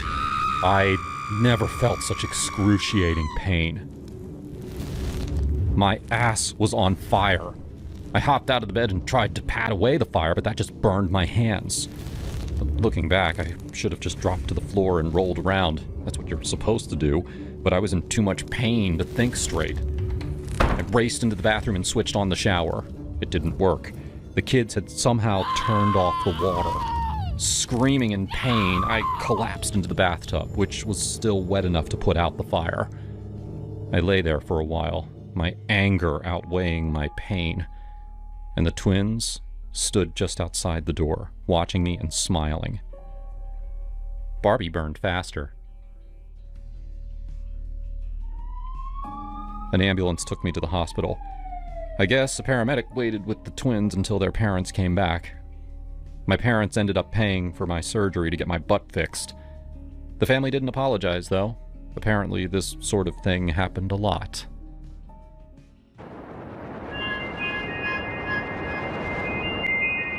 I just moved to Denver from the East Coast, chasing a job in tech that promised fresh air and better work-life balance. Colorado was supposed to be all about mountains, craft beer, and laid-back vibes. But after a few weeks, I was feeling isolated. I didn't have any friends yet. Just my apartment overlooking the Rockies and endless Zoom calls. So, like any guy in his late 20s, I downloaded a dating app.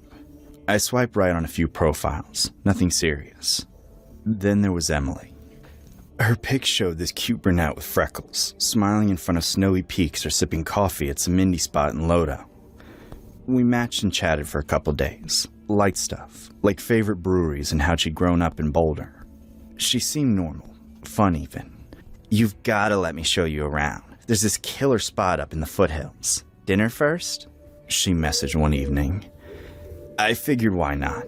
It beat another night scrolling Netflix alone. We met at a farm-to-table place downtown. She showed up in jeans and a flannel shirt, hair tied back, looking effortlessly Colorado. Hey stranger, I hope you're hungry. Their bison burgers are insane, she said with a grin. She hugged me like we'd known each other forever.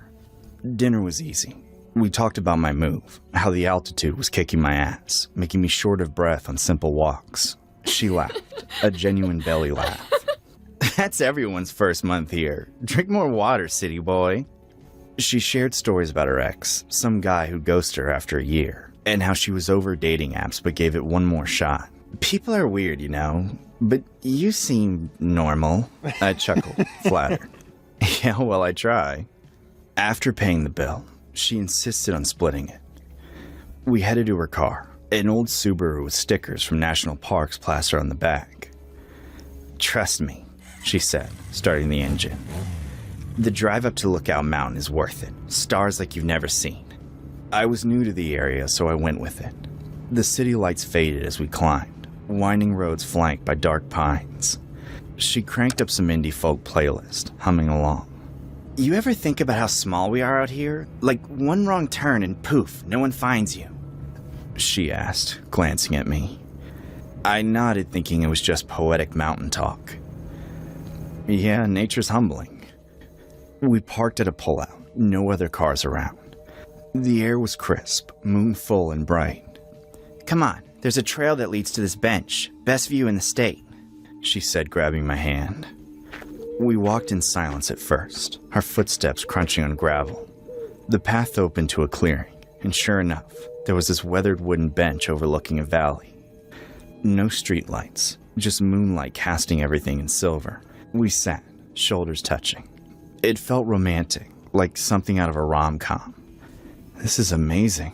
Thanks for bringing me here," I whispered. She leaned back, staring at the sky. "You know what I like about places like this? The isolation. No one around to hear you scream." I turned, expecting a joke. But her face was serious for a beat before she smiled. "Kidding. Sort of." We talked more, about work, dreams. Then she shifted topics. "You ever listen to true crime stuff, like serial killers?" I shrugged. "A little bit. Podcasts on runs sometimes." Her eyes lit up. "Oh man, I'm obsessed. Ted Bundy, right? He was from around here-ish, charmed his way into women's lives, then bam!" She snapped her fingers. "What do you think makes someone snap like that?" I paused for a minute, unsure. "I don't know, trauma, wiring in the brain?" She nodded slowly. "Maybe. But sometimes I wonder, what if it's just curiosity? Like, could I get away with it?" She tilted her head, watching me. "I used to think about getting away with stuff like that sometimes. You know, the perfect crime, no traces." My stomach tightened a little. "That's dark. You're joking, right?" She burst out laughing, this wild echoing cackle that bounced off the trees. It wasn't the same as her dinner laugh. It was unhinged, like something from a horror flick. "Oh, come on, lighten up. Everyone has those thoughts, don't you?" "Not really. I'm more of a live and let live guy," I admitted, forcing a smile. She grabbed my arm suddenly, her grip firm. "You're cute when you're nervous." The fabric was rough, but I could feel the warmth underneath. "Feel that? Smooth, right?" "Emily, I started, but she shushed me. "Shh. Imagine this." Pale skin glowed in the moonlight. "I want you to carve your initials here with a knife, like mark me, forever." I froze. "What? You're kidding." Her eyes locked on mine, intense. "No, I'm dead serious. It'd be hot. Pain and pleasure, you know? Come on, you've got a pocket knife or something?" No. My heart pounded. This wasn't flirty. It was f***ed up. But she reached into her boot and pulled out a small switchblade, then flicked it open with a click. "Here, I'll help." "Emily, stop. This isn't funny." She pressed the blade to her skin, right above her knee. "Watch." And she did it. Slow, deliberate. A thin line of red bloomed as she carved a jagged J for my name. Jason. Blood welled up, trickling down her leg. She winced but smiled through it, biting her lip. "Your turn. Add the A and S." Bile rose in my throat. The metallic scent hit me, mixed with pine. I gagged, almost puking right there. "What the? You're insane!" I yanked my hand away, standing up. She laughed again, that maniacal sound. "Oh, baby, don't be scared. It's nothing. Come back." I bolted, just ran down the trail, branches whipping my face. My phone flashlight bounced wildly as I sprinted to the road. No signal up there. I kept going downhill toward civilization. After what felt like miles, lights appeared, a gas station at the base. I burst in, panting. The clerk, an older guy, looked up from his magazine. "You okay, son?" "No, I need to call the cops, or a cab, something."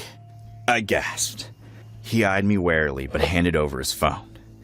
I dialed 911 and explained as best as I could without sounding crazy. "My date, she's crazy. She cut herself, then asked me to do it. She's up in the mountains. Help, please." The dispatcher was calm. "Stay put. We'll send someone." Cops arrived 20 minutes later. I told them everything. The yap, dinner, the drive, the knife. They drove me back up, but her car was gone. No sign of her. "Look into it. But if she's not pressing charges," one officer said. Back home, I blocked her on the app and changed my number. I couldn't sleep for days, replaying it. The way her laugh echoed. The blood on her thigh. I Googled her name later. Found nothing alarming. Just a LinkedIn profile. Maybe it was all a game to her. Some twisted thrill. This story has been inspired from a real-life experience shared by one of our subscribers. This is what they said. "I once went on a date with a girl who, after dinner, offered to show me around since I was new in town. She drove us up into the mountains, and eventually the road got darker and emptier. No houses, no streetlights, just us. Out of nowhere, she brought up serial killers, and casually mentioned how she sometimes wondered what it would be like to get away with something like that. That line has stuck with me ever since."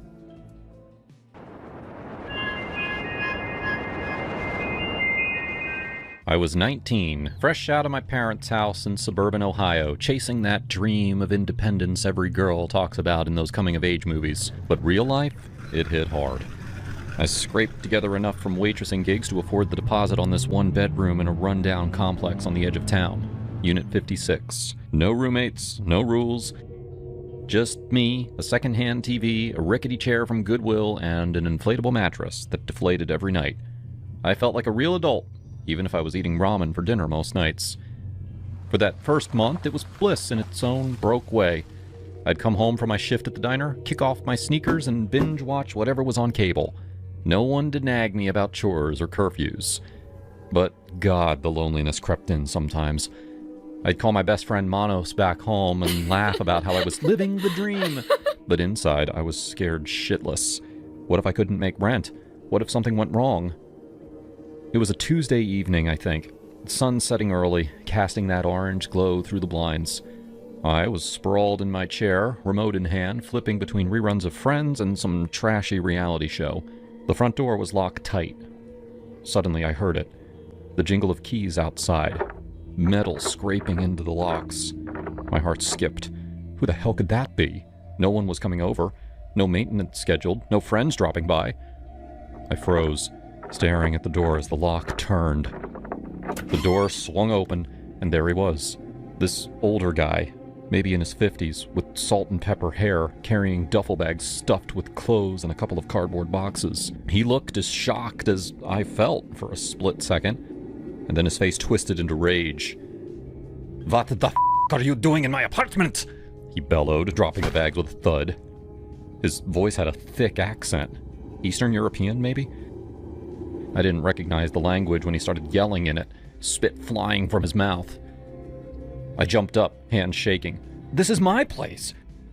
Get out! Who are you?" He didn't listen. He charged at me, screaming, "Squatter!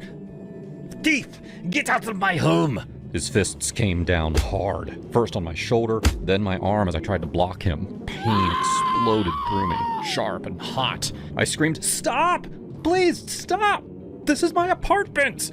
He grabbed my hair, yanking me toward the door. I clawed at his arms, nails digging in, but he was stronger. He got me in a chokehold, his arm like a vice around my neck. Stars burst in my vision. I couldn't breathe.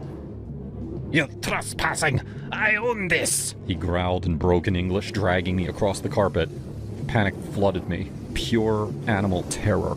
I thought, this is it. This stranger is going to kill me in my own living room. Why hadn't I gotten a roommate? Why was I so damn stubborn? Then, pounding footsteps from above. My upstairs neighbor, this guy named Mike, who'd waved hello a few times, burst through the open door. "Hey! What the hell's going on? Let her go, man!" Mike shouted, grabbing the guy's shoulders and pulling him off me. I collapsed to the floor, gasping, throat burning. The man swung at Mike, yelling more in his language, but Mike pinned him against the wall. "Call the cops!" Mike yelled at me. "Now!" I fumbled for my phone, hands trembling so bad I could barely dial 911. "Please help! There's a man in my apartment attacking me!" I sobbed to the dispatcher.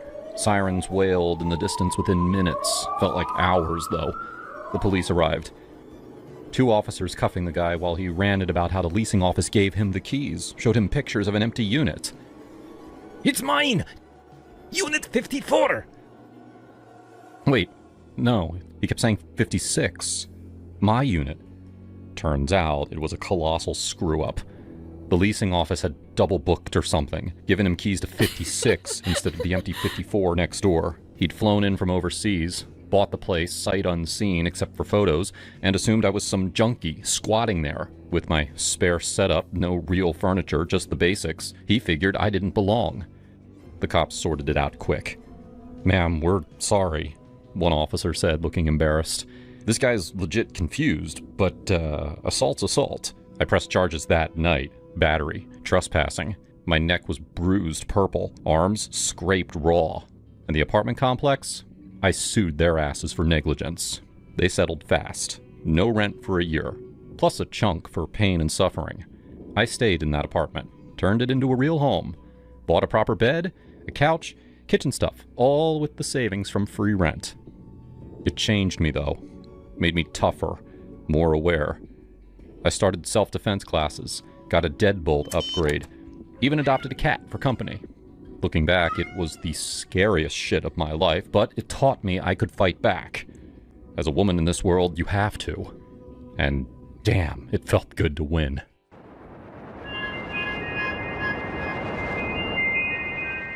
I had just stepped out of the bathroom in Jamie's apartment. My bare feet padded softly across the worn wooden floor. It was mid-afternoon, and sunlight was slanting lazily through the blinds, striping the walls like prison bars. Jamie called my name from the doorway. "Ava!" His voice light, casual, the way it always was when he wanted to show me something stupid on his phone. I turned toward him, half smiling. But before I could say anything, it hit me. A crushing cold. Ice around my neck. No, on my neck. Fingers. A hand. An invisible hand. It clamped down tight, fingers digging into my throat, thumb pressing hard against my windpipe. My voice died in my mouth. My arms flailed, trying to pull it away, but there was nothing there. Just the pressure, the pain, the panic.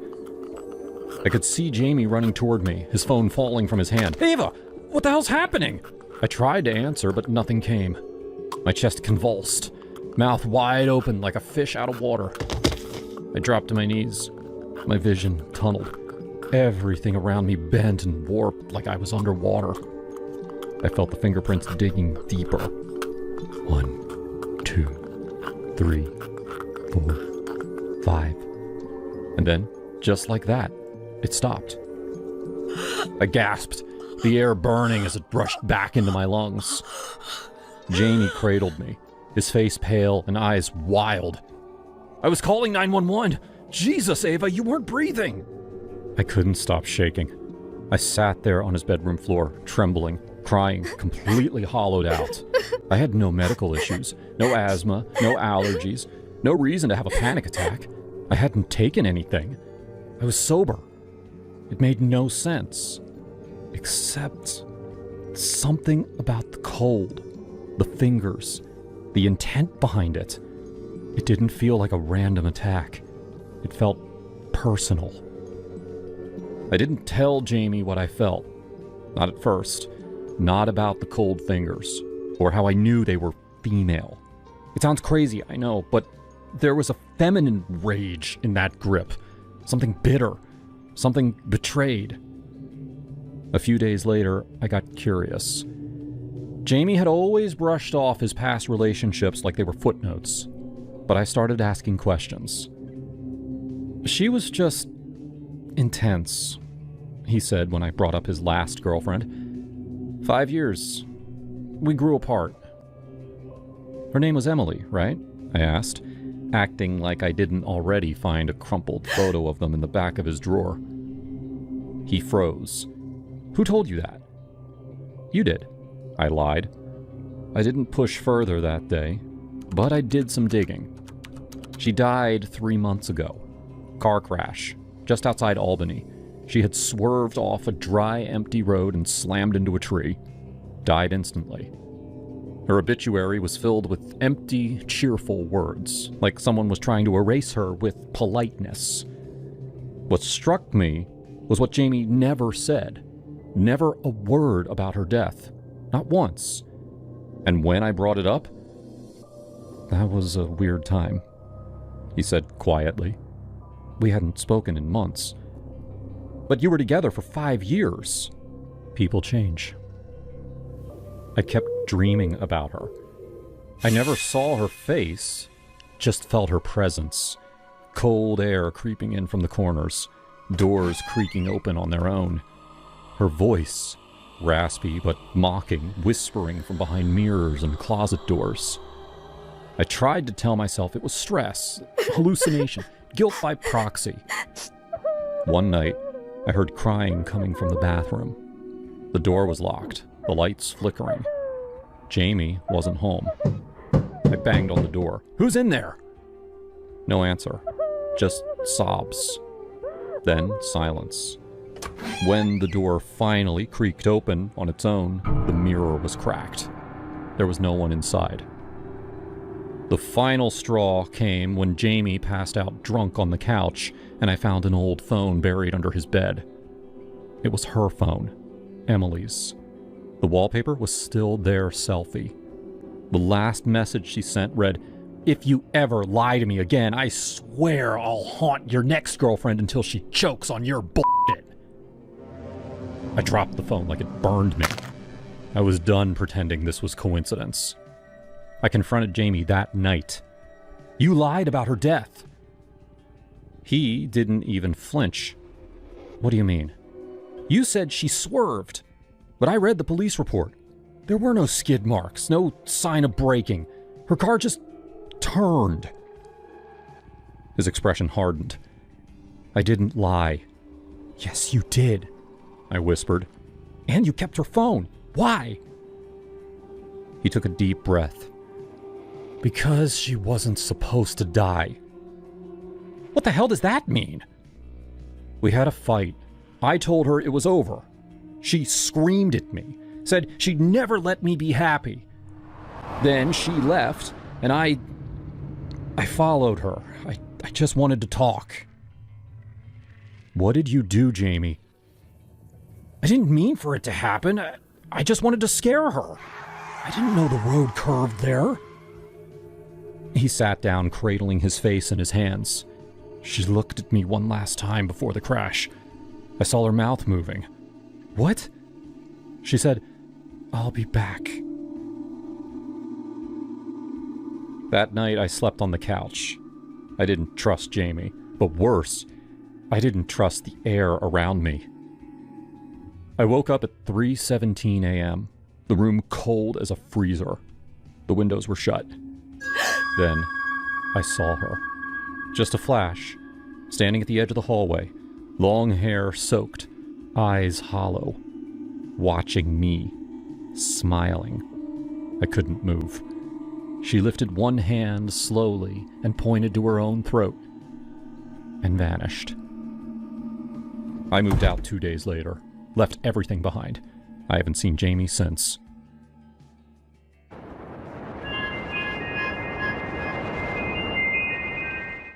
I remember the day Kevin and I drove out to that abandoned asylum in upstate New York like it was yesterday.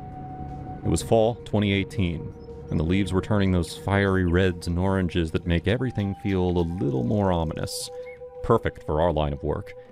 We were location scouts for Phantom Films, this indie production house in LA that specialized in low-budget horror flicks. You know the kind. Jump scares, creepy dolls, possessed houses. Kevin was my best buddy there. The guy who'd crack jokes during the scariest shoots to keep everyone from losing it.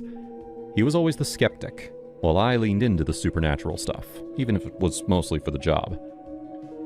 Rob, man, this place looks like it was designed by a serial killer's interior decorator. Kevin laughed as we pulled up to the crumbling building. The asylum had been shut down in the 70s after some scandal, patients dying under mysterious circumstances, whispers of experiments gone wrong. We were there to scout for our next film, Echoes of the Forgotten, about ghosts haunting a mental ward. We spent the afternoon wandering the halls, flashlights cutting through the dust. Graffiti covered the walls, and the air smelled like mold and regret. That's when we met him. The strange man. He was squatting in one of the old patient rooms, bundled in a ratty coat, his eyes sunken like he'd seen too many nightmares. He didn't startle when we shone our lights on him, he just stared. "You boys looking for ghosts?" he rasped, his voice like gravel under tires. Kevin chuckled. "Haha, nah, just ideas for a movie." "You live here?" The man ignored him, fixing his gaze on me. "You," he said, pointing a finger. "Watch the roads tonight. Metal and speed coming for you." I felt a chill, but I brushed it off. "Thanks for the tip, buddy. We'll be careful." Kevin rolled his eyes as we left. What a nut job. Probably high on whatever's growing in these walls. We wrapped up around dusk and headed back to the city. On the highway, rain started to slick the roads. I was driving, Kevin fiddling with the radio. Suddenly, this semi-truck swerved into our lane. Driver must have been texting or something. I yanked the wheel hard, tires screeching, and we skidded onto the shoulder. The truck missed us by inches, horn blaring like a scream. "Holy shit, Rob!" Kevin yelled, gripping the dashboard. "You okay?" My heart was pounding, hands shaking on the wheel. Yeah, I'm fine." But I wasn't. That man's words echoed in my head. "Metal and speed coming for you." How the hell did he know? That night, back in my apartment in Brooklyn, I couldn't sleep. I kept replaying it. The prediction, the near miss. Was it coincidence or something more? I'd always been the one pitching ghost stories at work, but this felt personal. I started researching the asylum online, digging into old forums about hauntings, psychics. By morning, I'd convinced myself the man was some kind of seer. At the office the next day, I told Kevin everything. "Dude, that guy predicted it. Exactly. We gotta go back. Find him." Kevin burst out laughing. "Come on, Rob. It was a lucky guess. Roads are dangerous. Big whoop. Don't get all woo-woo on me now." But I couldn't let it go.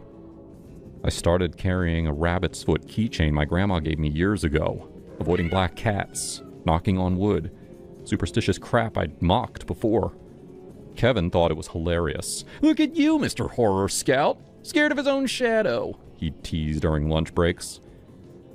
A week later, things escalated. I was home alone when my phone rang, unknown number. I answered, and a voice whispered, "The accident was just the start. Death follows you now." I freaked, called Kevin right away. "Kev, you gotta hear this. Some creep just called saying death's after me. It's that guy from the asylum. I know it." He paused, and then snorted. "Rob, chill. Probably a wrong number. Or maybe one of our crew pranking you." But it kept happening. Salt spilled on my kitchen table one morning. Bad luck omen. A mirror cracked in my bathroom. Whispers in the wind outside my window at night. I became a wreck, jumping at shadows, double-checking locks. I even started seeing a therapist, this woman named Dr. Ellis, who specialized in anxiety from high-stress jobs like ours. "Robert, these are manifestations of trauma from the accident," she'd say in our sessions, "not supernatural." I wanted to believe her. Kevin, meanwhile, seemed amused by it all. He dropped by with beers, trying to lighten the mood. "Hey, if death's coming, well, at least we'll get a killer script out of it," he'd joke. Then came the prank. It was a Friday night. We'd planned to watch some old horror classics at his place in Queens. I showed up, still edgy, clutching my rabbit's foot. Kevin greeted me with a grin. "Rob, you look like shit. Beer?" We settled in, but midway through The Omen, the power flickered. Then a knock at the door. Kevin went to answer, and I heard voices, muffled, urgent. He came back, pale. "Dude, it's that guy from the asylum. He's outside. Says he needs to warn you." My blood ran cold. "What? Let him in." Kevin hesitated. "You sure? He looks crazier than before." I nodded, heart racing. The door creaked open, and in walked... not the man. It was an actor friend of Kevin's, made up with prosthetics and that same ratty coat.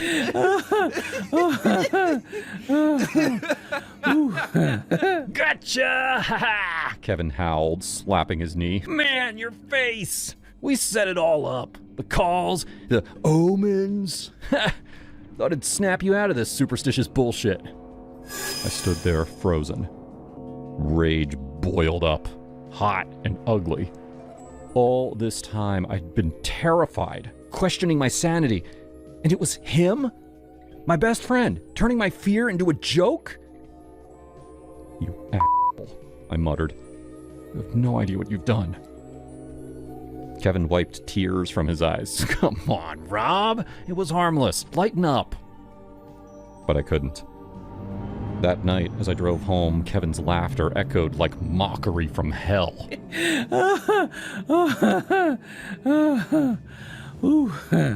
What if the prediction was real, and Kevin's prank invited real bad energy? What if he was the bad vibe, the one drawing death closer? Over the next days, it festered. I'd see him at work, grinning like nothing happened, and I'd clench my fists. Dr. Ellis noticed in our session, "Robert, this anger, it's displacing your fear. Talk to him." "I can't. He's poisoned everything." One evening, I invited Kevin over to bury the hatchet. He showed up with pizza, apologetic now. "Rob, I'm sorry, man. I didn't realize how deep you were in it." We talked. Or he did. I poured us whiskey, mine straight, his spiked with enough sedatives from my medicine cabinet to knock out a horse. As he slurred, fading, I whispered, "You brought the darkness, Kev. Now it's time to end it." He mumbled, "Rob?" I dragged him to the bathtub. Easier cleanup. The knife from the kitchen felt heavy, but necessary.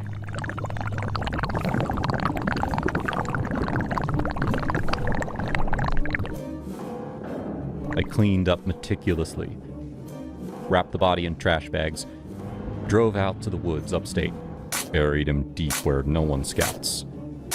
The cops questioned me later. Kevin's disappearance made the news, but I played the worried friend. Last I saw, he was heading home after pizza at my place. They bought it. No evidence. Years later, sitting here in therapy still, I wonder if the man from the asylum was real, or if Kevin's prank broke something in me. But I sleep better now. No whispers, no omens. Death doesn't follow anymore, because I faced it head on.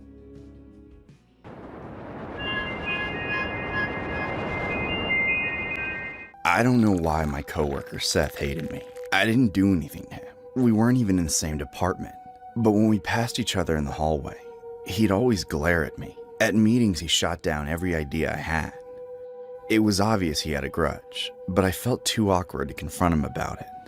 One day, I caught him hanging around in the parking lot after work. He looked really suspicious, like I just caught him doing something illegal. He hurried off before I could say anything. The next morning, I was set to meet with a potential client at his office. I worked really hard on a presentation that I knew he'd like, spending all week adjusting the PowerPoint and making sure my speech was perfect. I was a little nervous but very prepared. On my drive to the client's office, a traffic cop pulled me over. I knew I wasn't speeding. "Do you know why I pulled you over?" I was honest with him. I had no idea why he pulled me over.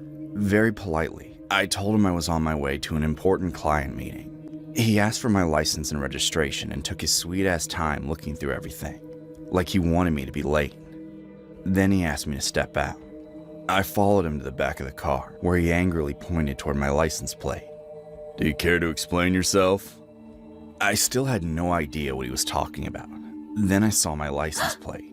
It should have been a random selection of numbers and letters, but instead it read STFU-PLS. Someone had switched my license plate. I immediately remembered seeing Seth in the parking lot. It was definitely him who'd done it. "It's illegal to use a fake license plate. Plus, I don't appreciate the profanity." I didn't understand what he meant by profanity. It didn't look like an actual word to me, but apparently it meant something to the officer. "I'm sorry, officer, but I didn't do this. Someone changed my license plate." He was not impressed by that answer. He spent the next 15 minutes lecturing me about decency and the law. I think he knew that I didn't purposely change my license plate, but he kept saying that any driver had the obligation to check their car before they got on the road. I thought that was total BS. Did he seriously think every driver looks at their license plate every morning just in case someone tampered with it? That made no sense. Eventually, he figured out that the fake license was stuck on top of my real one. So he removed it, wrote me a hefty ticket, and sent me on my way. By that time, I was already 30 minutes late for my meeting. The policeman wouldn't let me call them when he was lecturing me, so I left a message with the secretary as I drove. When I arrived, the boss wouldn't even meet with me. He had his assistant relay the message that he was no longer interested in hearing my presentation. I was furious. I drove right back to my office where Seth was chatting with another coworker at the water cooler. He didn't say anything to me, but his devious smirk told me everything I needed to know. You think you're funny? We lost a client because of you. I have no idea what you're talking about, ma'am. I probably shouldn't have confronted him in front of everybody. The policeman confiscated the fake license plate, so I didn't have any evidence, just my ticket. Our boss rushed over while I was screaming at him. He was a pretty traditional guy, so he did not appreciate the string of profanities I hurled at Seth. He had to physically pull me into his office, where he accused me of messing up my presentation and blaming Seth for it. I tried to explain what actually happened, but he wouldn't listen. He reported me to HR, and he warned me that if I confronted Seth again, he'd fire me. I was by far his highest performing employee, but he had zero tolerance for workplace shenanigans, as he put it. I left his office fuming. I needed to get back at Seth, but I had to be subtle about it. I avoided Seth for the next few days until I came up with a plan. After everyone had gone home, I snuck into his cubicle and looked through his drawers. He had a whole stack of novelty license plates hidden under some folders. I had no doubt he'd try to mess with me again, but this time I'd be prepared. The next morning, I rigged my car. I bought a small die pack, the kind used in bank security, and wired it under my license plate. If anyone tried to tamper with it, they'd get a face full of permanent blue ink. Then I went into the office and stopped by Seth's cubicle to chat with another coworker. I made sure Seth could hear every word. Great news. They're giving me a second chance at my presentation. I have to head there in 30 minutes. I rushed into my cubicle pretending to get ready. Sure enough, I heard Seth rifling through his drawers. Then he ran off to the parking lot to do exactly what I expected. 20 minutes later, he came storming into the office, his face and hands covered in blue ink. Our boss asked him what happened, but he was so consumed by anger that he charged straight toward me. His blue hands grabbed me by the shirt and he pulled me close. His face was inches away from mine, and I could see the fury in his eyes. I'll sue you. That was an assault. Our boss had to physically pull him off of me. Once Seth calmed down, he realized he was screwed. If he explained what happened, he'd be admitting to sabotaging my car. With time, he would have been devious enough to come up with some excuse. But right then, he couldn't think of anything. All I had to do was walk over to his desk and pull out the stack of fake license plates. Our boss looked through each one, grimacing at the implied profanity. He seemed really offended. Seth was escorted off the premises that day. I'm still working at the company. I never landed that client, but I've signed on plenty more in the last few months. I think they're giving me a raise. Oh, and a few days after the ink incident, Seth sued me for assault. Not only did the judge dismiss my case, but he forced Seth to pay for my ticket. This story is loosely inspired from a real-world event. On September 19, 2006, Virginia resident Kirsten Norman received notice from the state's Department of Motor Vehicles that her personalized license plates reading STFU-PLS were revoked. While Norman claimed the plates were a tribute to a friend who died from cancer, the DMV interpreted the acronym as "Shut the fuck up, please." After a complaint was filed via email, the DMV declared the plates issued in error and sent replacements requesting the originals be returned. In response, Norman criticized the decision, citing First Amendment rights and calling it government overreach, even stating in an email, "Freedom of speech, my ass."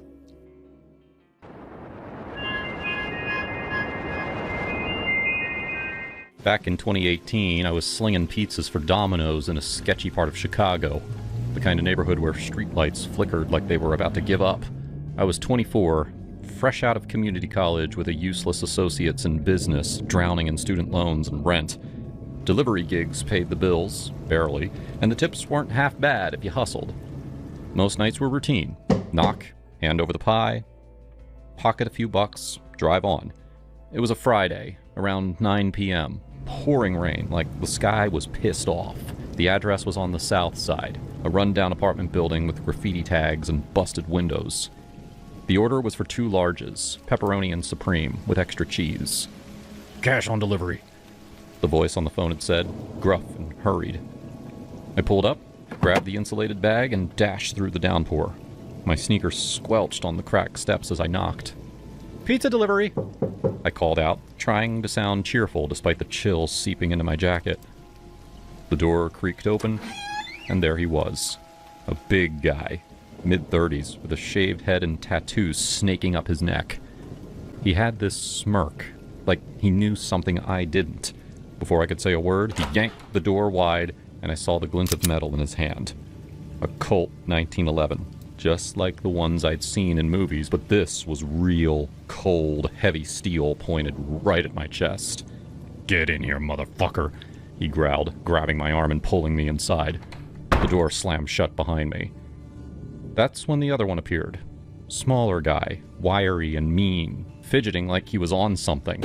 They tackled me to the floor, the pizza bag spilling open, slices sliding across the dirty carpet. "What the hell? Take the cash, man! Just take it!" I shouted, my heart pounding like a drum in my ears. I fumbled for my wallet, but the big one kicked it out of my hand. "Shut your mouth!" Smaller one snarled, pinning my arms down. This fidgety guy then rifled through my pockets, snatching the $80 in delivery money and my phone. "Look at this punk! Thinks he can just waltz in here!" The big guy pressed the gun barrel against my temple, the metal icy against my skin. "You scream and I'll blow your brains out. Got family? Wife? Kids? We'll find them. Kill them slow if you talk." I didn't have a wife or kids back then, just my mom and sister in the suburbs, scraping by. But the thought of them, God, it hit me like a truck. "Please, I won't say anything, just let me go," I begged, my voice cracking.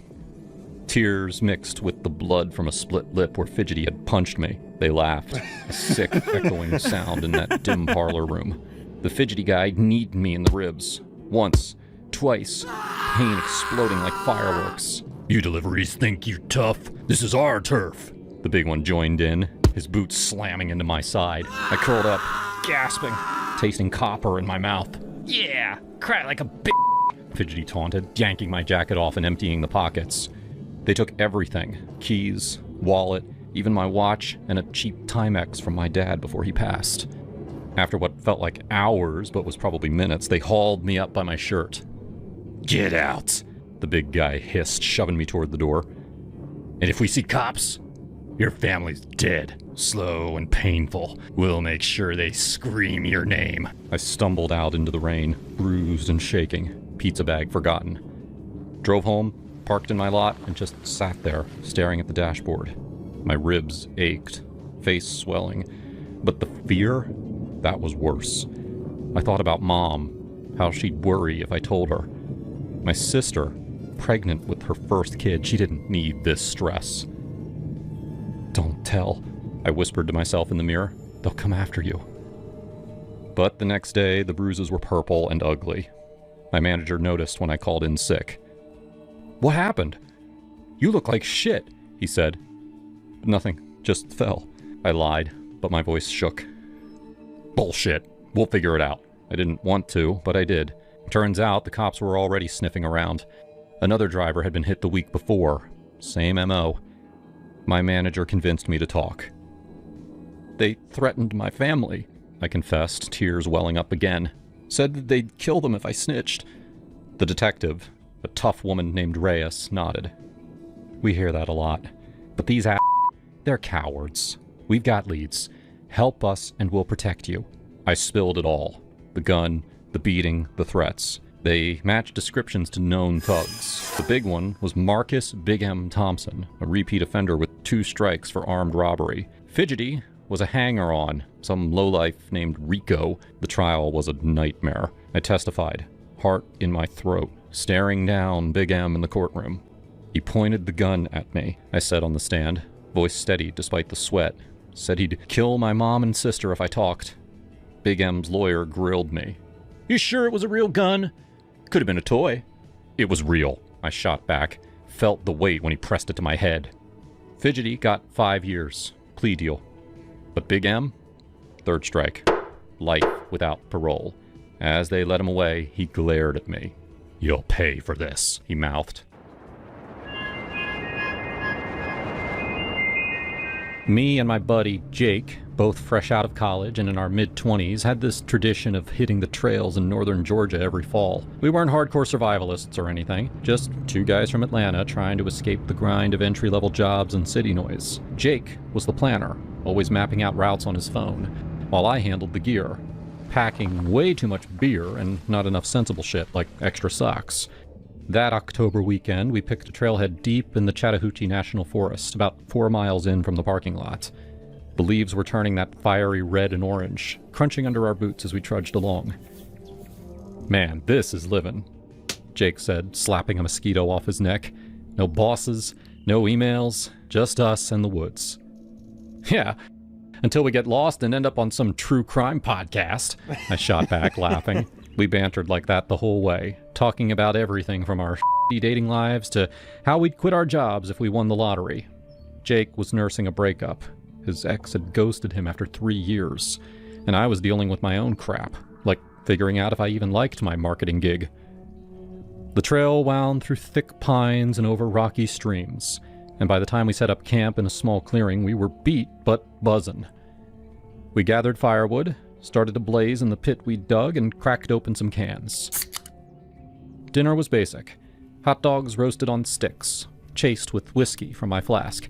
The temperature had been mild during the day, but as the sun dipped, it plummeted. Mid-fall in Georgia usually means sweater weather, not this Arctic bullshit. Dude, it's gotta be dropping into the 20s. I muttered, zipping up my sleeping bag tighter. Feels like we're in freaking Alaska.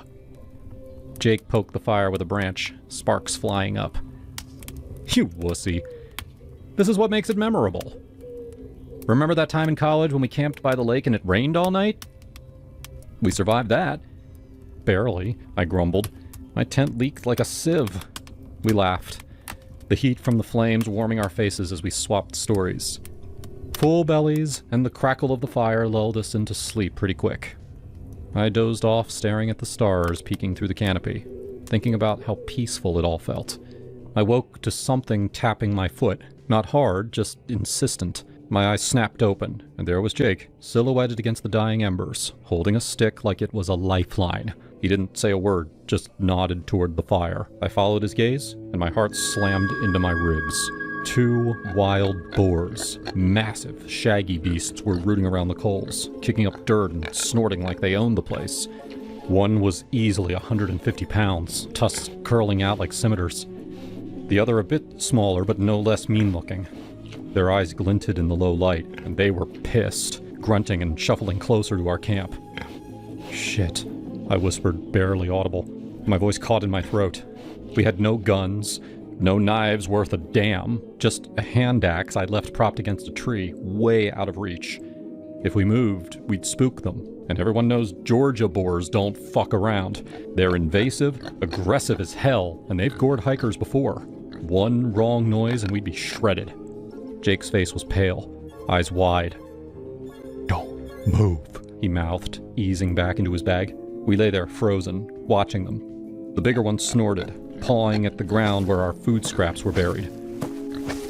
"What if they charge?" I hissed, my pulse thundering. "They won't if we stay quiet," he whispered back, his voice steady, but I could hear the fear. "Just wait it out. Fire's almost gone. They'll lose interest." Time dragged like molasses. An hour felt like eternity. The cold seeped into my bones, but sweat beaded on my forehead from the tension.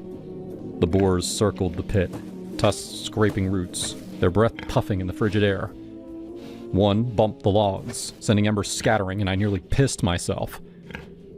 "Jake, man, this is bad," I murmured. "Remember that story about the guy in Atlanta? Boar tore his leg open." "Shut up," he snapped under his breath. "You're gonna jinx it. If they come at us, grab for the axe. I'll distract." "No way," I replied. "We're both getting out of this." We kept whispering like that, low and urgent, sharing stupid plans that'd probably get us killed. It was surreal. 2 grown men reduced to statues, praying to whatever god watches over idiots in the woods. I thought about my mom back home, how she'd freak if she knew. And Jake's ex? Bet she'd feel bad now. Finally, as the fire sputtered to ash, the boars lost interest. The big one grunted one last time and then trotted off into the underbrush, the smaller one following. We waited another 10 minutes, hearts pounding before sitting up. "Holy fuck," Jake exhaled, rubbing his face. "That was too close." "No shit," I said, laughing shakily. "We almost became boar chow." We rebuilt the fire with trembling hands, talking through the adrenaline crash. "You think they smelled us?" he asked. "Probably the hot dogs," I replied. "Lesson learned. Bury the scraps deeper next time."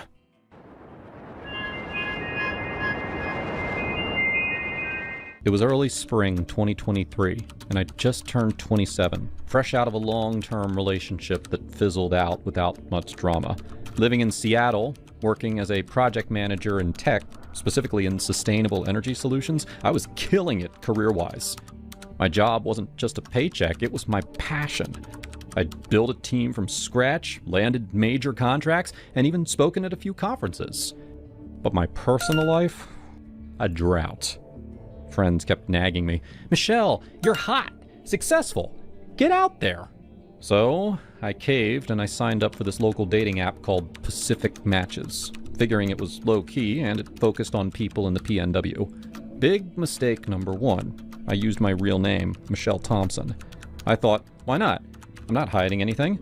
Uploaded a few pics from hikes in the Olympics, mentioned my love for indie coffee shops and coding on weekends. Within a week, I had a few decent chats going. Then came his message. His profile said, James Hargrove, 35, British expat working in renewable energy consulting. Same city, similar field, seemed like a potential match. His first DM popped up. "Hello, Michelle. I've got to say, your profile caught my eye. Beautiful woman, with brains to boot. I'm worth about £5 million net. Tech investments paid off handsomely back in London. Fancy quitting that job of yours and letting me take care of you? Move in, we'll travel the world. No strings, just luxury." I stared at my phone, coffee going cold in my hand. Who leads with their bank account? It felt less like an offer and more like an assumption, like he'd already decided my life for me. I typed back politely, "Thanks for the message, James, but I'm happy with my career and independence. Not looking to quit or move in with anyone right now. Best of luck." He replied instantly, "Come on, love. Women like you deserve to be pampered. Why slave away in an office when you could be sipping champagne on a yacht? I've got properties in Seattle and Vancouver. Think about it." "Nope, not interested," I shot back. "Please respect that." But he didn't. Messages kept coming. "You're making a mistake. I can give you everything. Let me prove it. Dinner at Canley's?" I blocked him. End of story, right? Wrong. 2 days later, a new profile. Jamie H. Same pics, same bio. "Miss me, Michelle? Block the wrong bloke." Block. Then, J. Hargrove Esquire with a winking emoji. "Persistent, aren't I? That's the British charm." I reported him to the site admins, explaining the harassment. They IP banned him, but the next day, another account. "You can't hide, love. VPNs are a wonder." My stomach twisted. This wasn't funny anymore. I deleted my entire account, figuring that'd cut him off. But nope, he found my Instagram. I use it professionally, posting about green tech innovations, networking events. Suddenly, likes on old posts, then DMs. "Saw your TEDx talk? Brilliant. But you'd be even better at home with me." I blocked him there too, but he popped up under alts. Twitter, same thing. LinkedIn, for God's sake. He commented on a post that I'd made about a job opening for a junior analyst. "I'd apply, but only if the boss is as stunning as you." I confided in my best friend Mia over wine at her place. "This guy's unhinged," I said, showing her the screenshots. "He's British, on a work visa here, but acts like he owns the city." Mia leaned in, eyes wide. "Michelle, that's stalking. Change your privacy settings. Report him everywhere." "I have," I sighed. "But LinkedIn's public for job stuff. I can't lock it down completely." The job posting was still up. I'd hired someone weeks ago, but forgot to remove it. Sloppy on my part. Then, one Tuesday morning, my receptionist buzzed me. "Ms. Thompson, there's a James Hargrove here for his interview. Says it's with you." My blood ran cold. I peeked at the security cam feed on my computer. There he was, in a sharp suit, smirking at the front desk like he belonged. Tall, dark hair, that posh British accent probably charming the pants off everyone. "Tell security to escort him out," I said, my voice shaking. "He's not scheduled. He's a stalker." Our guard, Mike, marched down. I watched on the feed as Mike confronted him. "Sir, you need to leave. No appointment." James's face twisted. "This is absurd! Michelle knows me! Tell her James is here! We're meant to be together!" Mike grabbed his arm. "Out. Now." James yanked away. "Get your hands off me, you yank brute! I'll sue!" But Mike hauled him to the parking lot, got his plate on cam. I called the police right after, filing a report. "He's been harassing me online for weeks," I told the officer, a no-nonsense woman named Detective Reyes. "Now he's shown up at my work. I'm scared." Reyes nodded. "We'll look into it." Got his details? From the plate, they traced him to Hargrove Consulting, one of our biggest clients. Ironic, right? They pulled him in for questioning that afternoon. I imagined the scene. James in an interrogation room, sweating under fluorescent lights. It's just a misunderstanding," he'd probably say in that clipped accent. "I fancy her. I thought persistence would win her over." His bosses weren't amused. Having a stalker on payroll, especially one fixated on a key contact at a partner company, bad for business. They fired him on the spot. Turns out, he was here on an H-1B visa tied to that job. Without it, he had to leave the US. But, get this, he didn't go back to the UK. Instead, he self-deported to Canada. Vancouver, I think. Maybe to dodge questions or start fresh. Why Canada? Who knows? Perhaps he had connections there. Or it was easier than facing whatever waited in London. Because, yeah, the bonus twist. Detective Reyes called me a week later. "Ms. Thompson, thought you'd want to know. Hargrove's married. Wife and 2 kids back in London. She's filed for divorce. Cited his infidelities abroad." I nearly dropped the phone. "Married? Kids? Jesus." "Yep. Stay safe. Restraining orders in place if he tries anything from afar." I hung up, sinking into my couch. Relief washed over me, but so did anger. How many women had he pulled this on? That entitled prick, flashing his money like it erased boundaries. I pictured his wife, probably strong like me, raising those kids alone now. I hoped she was okay, that the kids were shielded from his mess.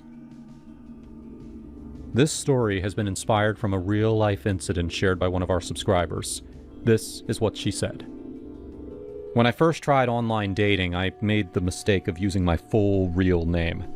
A man from the same city and field messaged me, immediately bragging about his wealth and suggesting I quit my job to live with him. I declined. I have my own career and independence. But he didn't take no for an answer. After I blocked him on the dating site, he kept creating new accounts, even using a VPN to bypass IP bans. I eventually deleted my account, but he found my public socials and started lurking.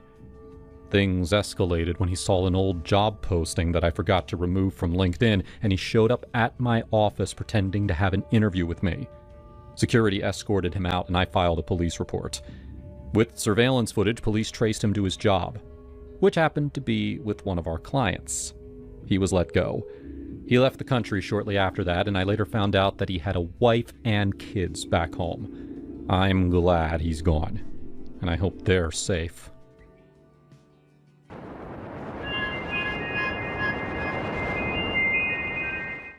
It was one of those humid summer evenings in Chicago. The kind where the air sticks to your skin and you can't decide if you're hungry or just bored. I'd matched with her on Bumble. Her name was Jamie, mid-30s, with a profile full of hiking pics and quotes about adventure. She seemed fun, edgy, the type who could keep up with my sarcasm. We chatted for a week, trading stories about bad exes and favorite dive bars. Finally, we decided to meet at this little Italian spot downtown, the one with the red checkered tablecloths and killer tiramisu. I got there first, nerves buzzing like they always do on first dates. I was wearing my go-to black dress, the one that hugs just right without trying too hard. And I sipped a glass of Pinot while scrolling through my phone. When Jamie walked in, she looked even better than her photos. Curvy, with short dark hair and a tattoo peeking out from her sleeve. "Hi, you must be Sarah," she said, sliding into the booth across from me with a grin that lit up her face. "Yeah, that's me. You found the place okay?" I asked, smiling back. "Totally. Traffic was a bitch, but worth it. You look great, by the way." We ordered appetizers, bruschetta and calamari, and the conversation flowed easy at first. She told me about her job as a graphic designer, how she freelanced for bands and loved the chaos of it. I shared about my gig at the marketing firm, the endless meetings and coffee runs. God, I hate corporate sometimes. It's like, why am I wasting my 20s on spreadsheets? I said, rolling my eyes. Jamie laughed, a deep, genuine sound. Tell me about it. I quit my 9-to-5 last year. Best decision ever. Now I make my own rules. What about you? Any wild stories from your dating history? I hesitated, but dove in. Oh, plenty. There was this one guy, he showed up with his mom. I swear to God, she sat at the bar the whole time. Jamie slapped the table, her eyes wide. No way. That's next level creepy. I'd have bolted. Me? I dated a chick once who collected taxidermy animals. Like full-on stuffed squirrels in her living room. We kept swapping stories, laughing over the wine. She had this dark humor that matched mine, edgy jokes about true crime podcasts and what-if scenarios. You ever think about how easy it is to disappear someone? She asked at one point, dipping a fry into aioli. I chuckled. Oh yeah, all the time. Blame Dateline for that. By the time the check came, I was buzzed and optimistic. Maybe this could be something, I thought. She insisted on driving me home since my place was on her way, and I didn't argue. Ubers were pricey and it felt chivalrous in a way. We piled into her old Jeep, the seats worn and smelling faintly of cigarettes. The city lights blurred as she pulled onto the highway. That's when things shifted. At first it was subtle. "You know," she said, glancing over with a smirk. "You're in my car now. I technically can take you wherever I want. You're like my prisoner." I laughed because I thought it was just more of her dark humor. "Oh yeah? Planning a kidnapping? You better make it worth it. Stock up on snacks, please." She grinned, but didn't drop it. "Seriously though, doors are locked. We're out here in the dark. I could veer off to some cabin in the woods and who'd know." "Okay, Hannibal Lecter, chill out." I teased, still smiling but feeling a tiny prick of unease. The radio was playing some old Taylor Swift song, ironic as hell. But she kept going. Imagine it, you, tied up in the trunk, begging for mercy. I'd make you my little pet. My laugh faltered this time. Jamie, that's kinda intense. Come on, Sarah, you said you like dark stuff. Don't tell me you're scared. Her voice had an edge now, like she was testing me. She reached over and squeezed my knee, lingering a second too long. What if I don't take you home? What if we just drive forever? You belong to me now. I shifted in my seat, staring out at the passing cars. Yeah, funny. But seriously, my exit's coming up. She ignored that. Prisoners don't get exits. They get what I give them. Maybe I'll pull over, make you prove your loyalty. Stop the car. This isn't funny anymore, I said, my voice sharper than I intended. Oh, Touchy, lighten up. But she didn't stop talking, rambling about control and how women like me needed to be broken in. My heart was pounding, that gut instinct screaming red flags. I'd heard stories from friends, dates turning possessive, that subtle slide into danger. I kept asking myself why I hadn't driven myself. Finally, she pulled up to my apartment building. There you go, prisoner. For now. She winked, like it was all a joke. I forced a smile and unbuckled fast. Thanks for the ride. Night. As soon as the door shut, I bolted inside, locking everything behind me. My hand shook as I texted my best friend. Weird date. Call me. Little did Jamie know, that was the last time she'd ever see me. I blocked the number, deleted the app convo, even reported her profile. No replies to her missed calls the next day. Nothing. Looking back, it could have been worse. Way worse. The story has been inspired from a real-life experience faced by one of our subscribers. This is what they said. She was driving us back from dinner when she started joking. You know, now that you're in my car, I could just take you anywhere I want. You're basically my hostage.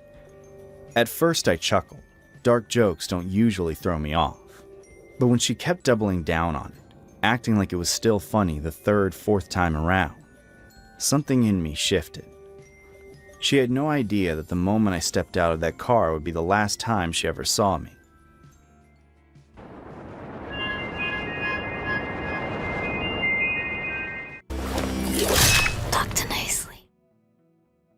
I fell in love with Margot the first time I tried to kill her. I placed a gun to the crease in her forehead and pulled the trigger. Did it work? Margot asked me. Clearly, her response told me that it did not. I opened my eyes and found the bullet had flattened against her skull. Margot had a condition, one that I don't think any medical book known to man can possibly explain. She was immortal. Of course, before that moment, I doubted her. For 3 months, she had insisted that she could not die. And for 3 months, I was sure I was talking to a crazy woman. Noose? Tried that. Knife? All the time. Pills? Absolutely. Nothing worked. When Margot reached out to me, I was admittedly baffled by the matter. I don't want to tell you what my trade is, but people don't seek me out because I sell kittens. Margot had found me in the deep recesses of the dark web, and her message was desperate. I'm seeking a way to end my life. I have tried to do this alone, but it seems impossible to do so. I am willing to pay the person responsible for my death a sum of $100,000 that can be changed into any currency they wish. Please contact me at margot53@gmail.com. My first instinct was to assume that this was some kind of sting operation, an attempt to lure me or one of my colleagues out so that we could be caught in the act and thrown in jail. But for that amount of money, it was too easy to say yes, especially whenever Margot made certain that my identity would be protected.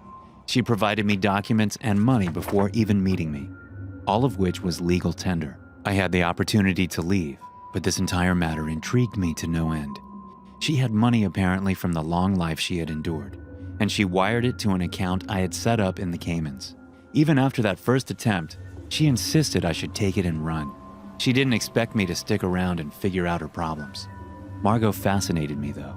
The moment that bullet fell to the floor, I found myself asking 100 questions. How long had she been like this? Her whole life. How long was that? Margot claimed she had stopped counting after year 703. Then I came to the question that probably mattered the most. Why did she want to die?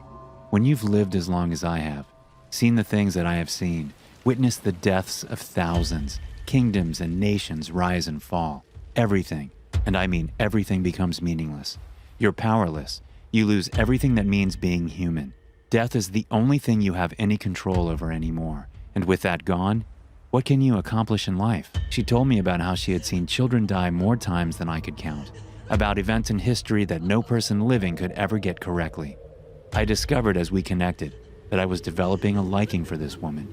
She was the one thing in the world that was an anomaly, a window into the soul of humanity. So I made her a promise. I would help her die. We started small. I bought a few firecrackers and had her try to set them off directly in her face. She wasn't even mildly burnt. Then we moved to the tub. I had her undress and start the water. Then I brought in the toaster. I made certain the water was almost completely covering her body before dropping it in. She came out of the tub a few minutes later. This went on for almost the next 5 weeks. Each day, a different test. Car accident? Nothing. Jumping from a building? Nothing.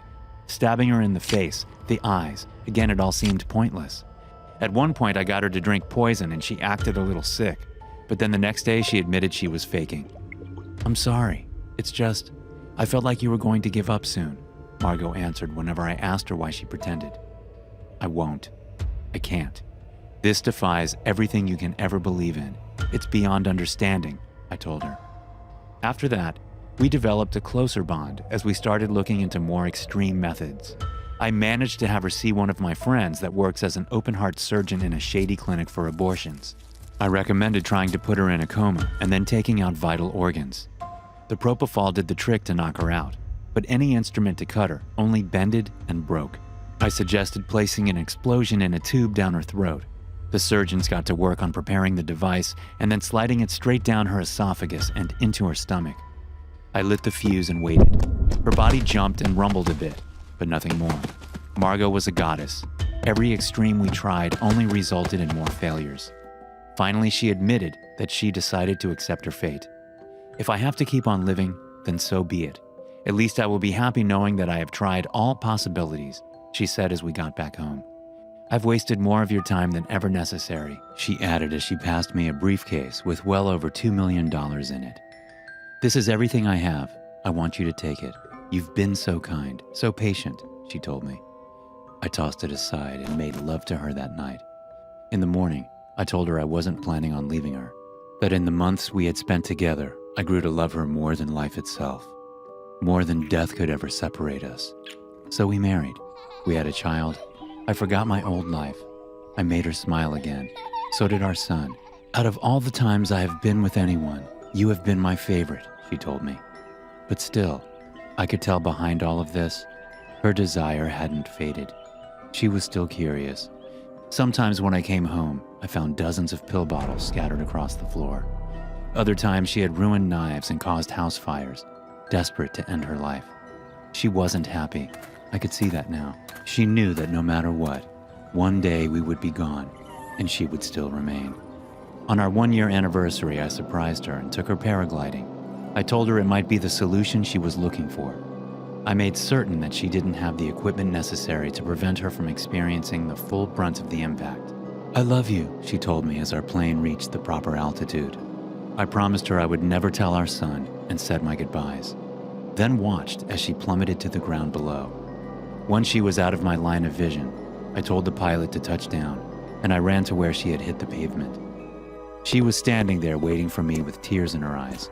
"This is torture. I can't do this. I can't. Why? Why is this happening?" she screamed. I held her close and looked up at the heavens. Did God even have an answer for this? I thought there was nothing else that could be done, and I was certain that her depression would soon swallow me and our son whole. I begged her to forget this dark dream. "So what if we die? At least you have us now," I shouted one day. "You don't know how many times I've heard that before," she moaned angrily. That was when I knew there was nothing I could say that would stop her from trying. I worried for our safety, my son and I. I knew that in her attempts to take her own life, she might hurt us, even if she didn't mean to. One time she came close to drowning him in the tub while trying to end herself. Another time it was a knife and he almost cut his finger off. Something had to be done.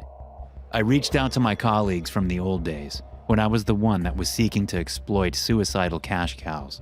I told them everything and asked for advice. Some took it as a joke, but one man had a solution that I had never considered before.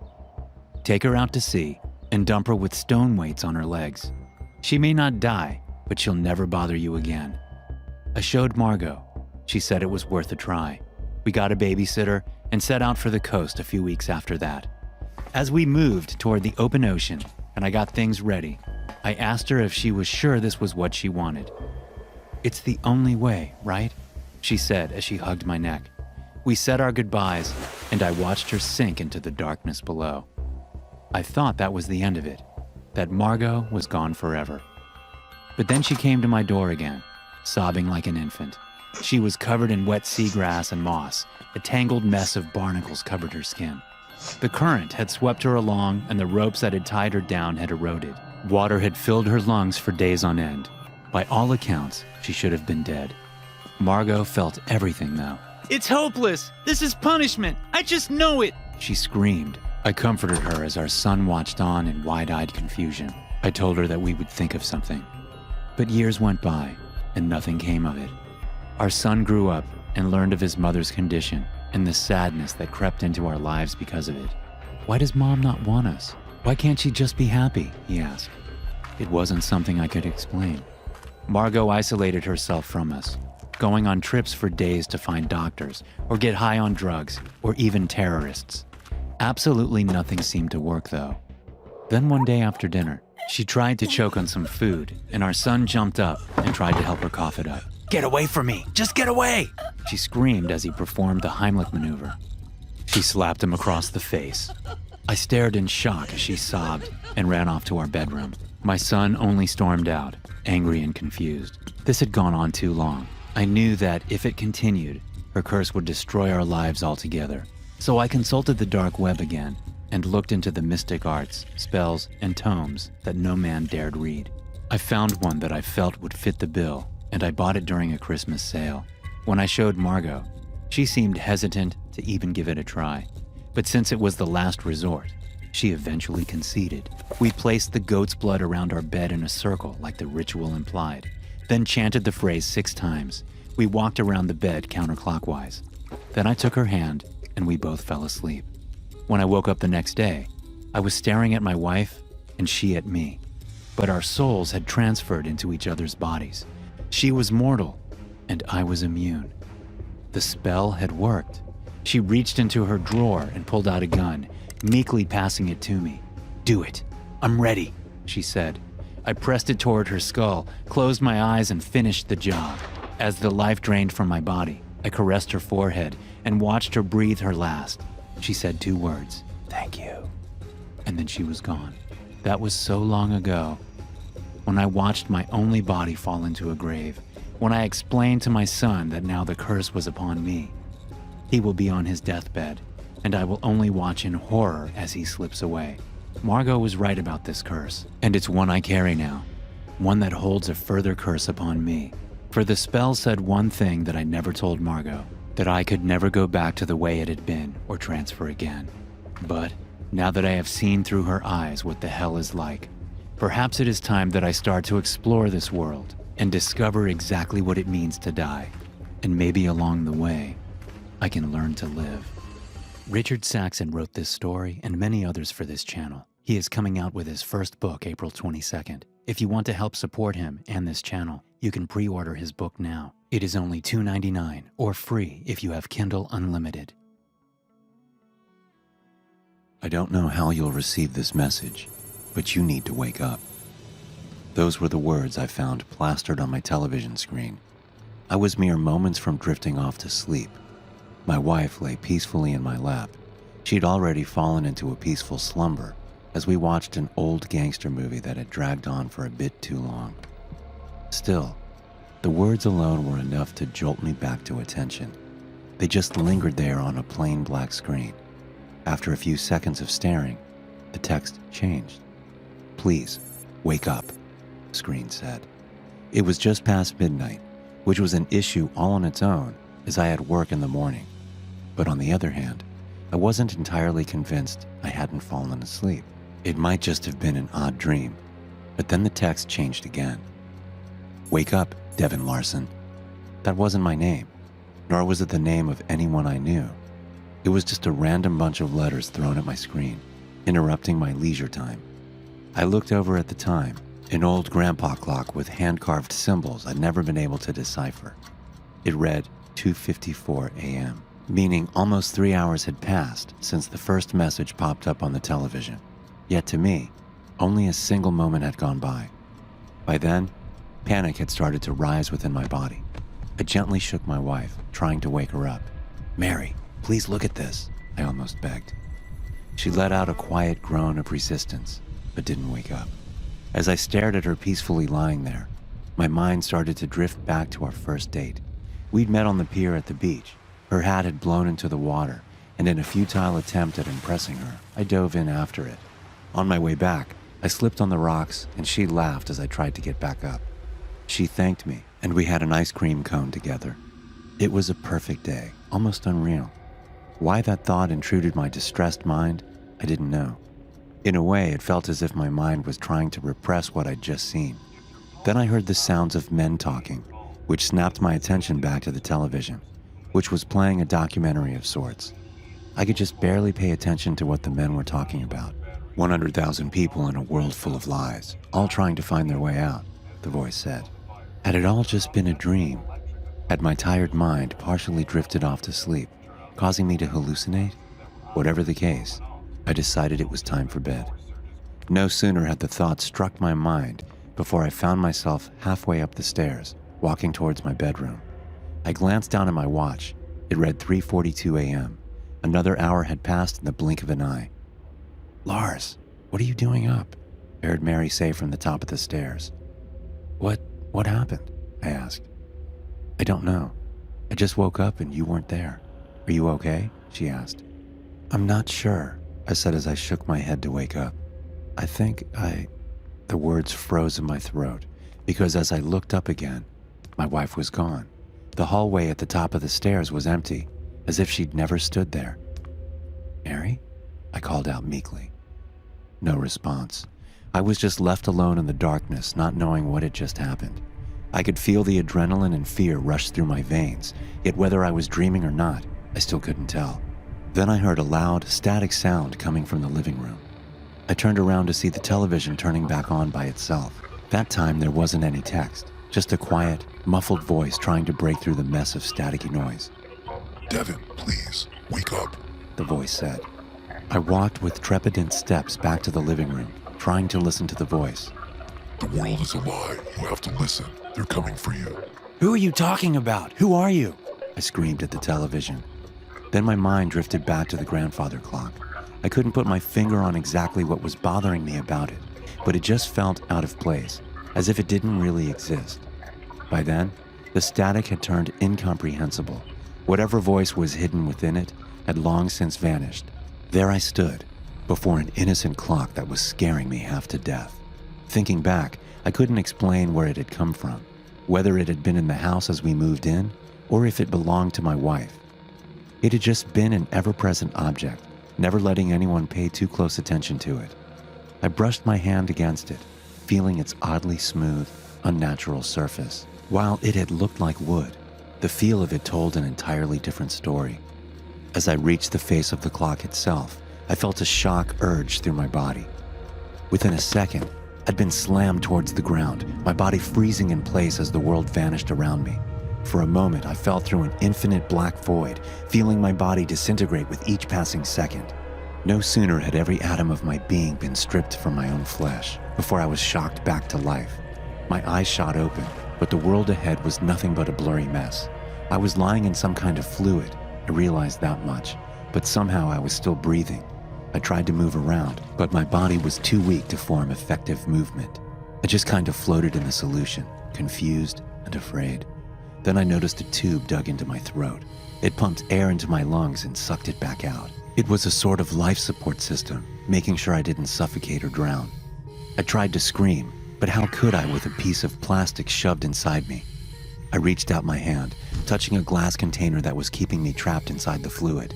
A hand slammed against the glass on the other side, accompanied by a voice. Devin! It screamed, before the world around me faded to black once more. Lars, wake up! I heard Mary call out as I slowly faded back to the world I knew. She'd called my name, but it felt all too unfamiliar, almost wrong. What happened? I asked. I just found you lying on the floor. Are you okay?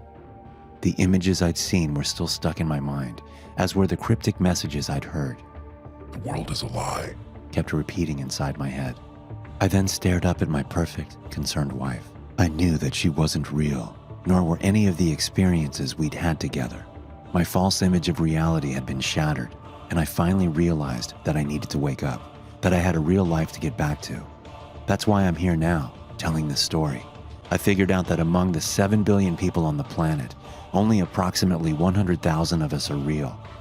Those of us who are will have gotten the same message I did in one way or another, be it a text message, a song, or a YouTube video shared by a channel specializing in animation.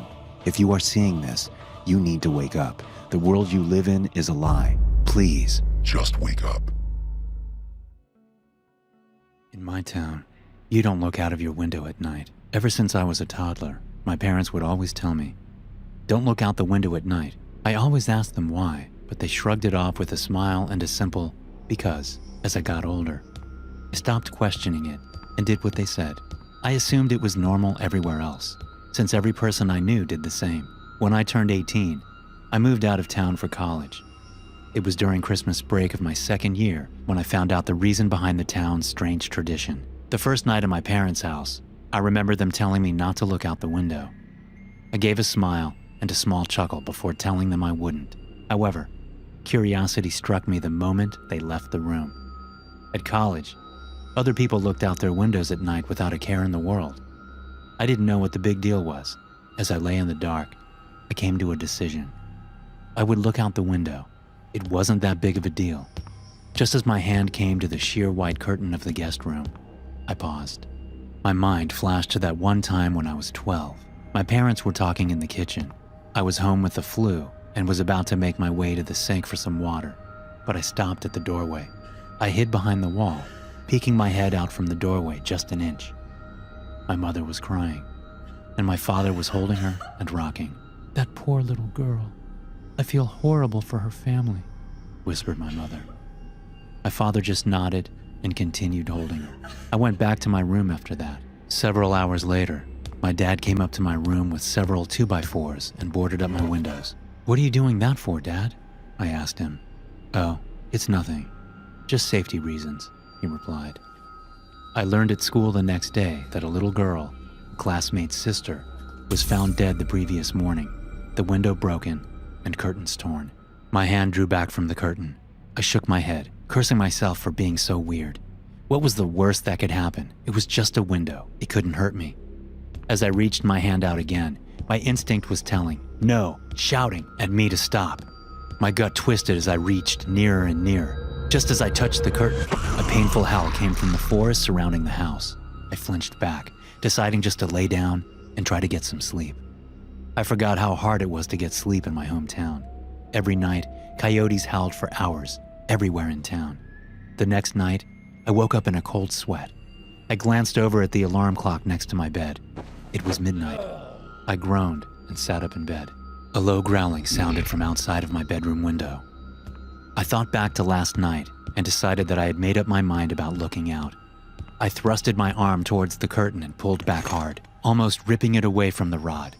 I flattened myself against the wall next to the bed for a moment before I put one eye in front of the window. I immediately regretted my decision as I heard claws clacking up the house. I flung myself out of bed, tumbling on the floor. I stood up and got back up on the bed. I stuck my face closer to the window as the clacking got closer and closer. It suddenly stopped for a second before the most horrible creature popped up from outside, emitting a horrible shriek as it did so. I can never forget its face, the way the hollow eyes oozed some kind of black substance like tar, and the way its lips were pulled back into a gruesome grin, the teeth blood-stained and razor-sharp. It looked like it had 4 limbs, its front 2 slamming on the glass and pounding. As I was frozen in front of the window in terror, my parents burst into the room. My father held a shotgun. He marched up to my bed and yanked me away from the window. He pointed his shotgun at the creature, shooting a bullet at it. The thing scrambled away, leaving the window almost completely shattered. "Damn it, son, it was a simple task. Just don't look out the window. How hard is that?" my dad shouted at me. I wasn't processing his words. I was sitting on the floor, arms and legs splayed everywhere in utter shock. What the hell had I just seen? My mother ran to the bedroom door. She had tears in her eyes. "Is everyone all right?" she asked. "Yeah, we're fine. We still gotta get that creepy fucking monster, though. Nathan, get up. We got some work to do," my dad said. I got up as soon as I could. My dad thrust the shotgun into my arms and marched downstairs. He opened the basement door and descended, coming back with a machete and some kind of spray bottle. He sprayed the liquid onto the machete before walking to the front door and wait. "Dad, what are you doing?" I asked, confused. I was just traumatized, and now my dad is waiting at the door, machete in hand like he was about to kill someone. Instead of a response, my dad just hushed me. The house was quiet for several seconds before a loud banging and howling came at the front door. We heard a rip, and we knew the screen door was no more. The wood of the interior door started to splinter, and I took a few steps backward. My dad glared at me. "Nathan, now is not the time for this. Point the goddamn gun and get ready to shoot." I aimed the gun at the door, trying to find the spot where the howling was coming from. The door was strong, but it wasn't indestructible. The creature burst through the door, and I pulled the trigger in a moment of terrified panic. My dad knelt down and brought his machete down on the abomination's head. The howling ceased, and my mom rushed forward with a tarp to cover the spot where the door was destroyed. "Honey, are you okay?" my mom asked for the second time that night. She came up to me and kissed my cheeks, as if to make sure I was still there. She went over to my dad and did the same. "We're okay, Martha, both of you. Get in the basement. I gotta clean this up." "Basement? Why the basement?" I asked. Everything was going by at the speed of light, and I couldn't help but question everything that was happening in the moment. "Let's just get in the basement. Your father needs to clean up," my mom said, grabbing my arm and pulling me to the basement. We sat on the couch down there for what seemed like hours before my dad came in and put the machete up. He sat on the chair in front of us with an exhausted sigh. The three of us sat in silence for a few minutes. In that time span, my brain was able to come up with a coherent sentence. "Dad, what was that thing?" He just looked up at me, eyes dark, and said, "Where do you think that howling came from?" Thanks for watching, and don't forget to check out the Dr. No Sleep podcast available on Spotify, Apple Podcasts, and many more. There you will find a plethora of bone-chilling horror stories to listen to. Also, be sure to subscribe and turn notifications on to stay tuned for new videos.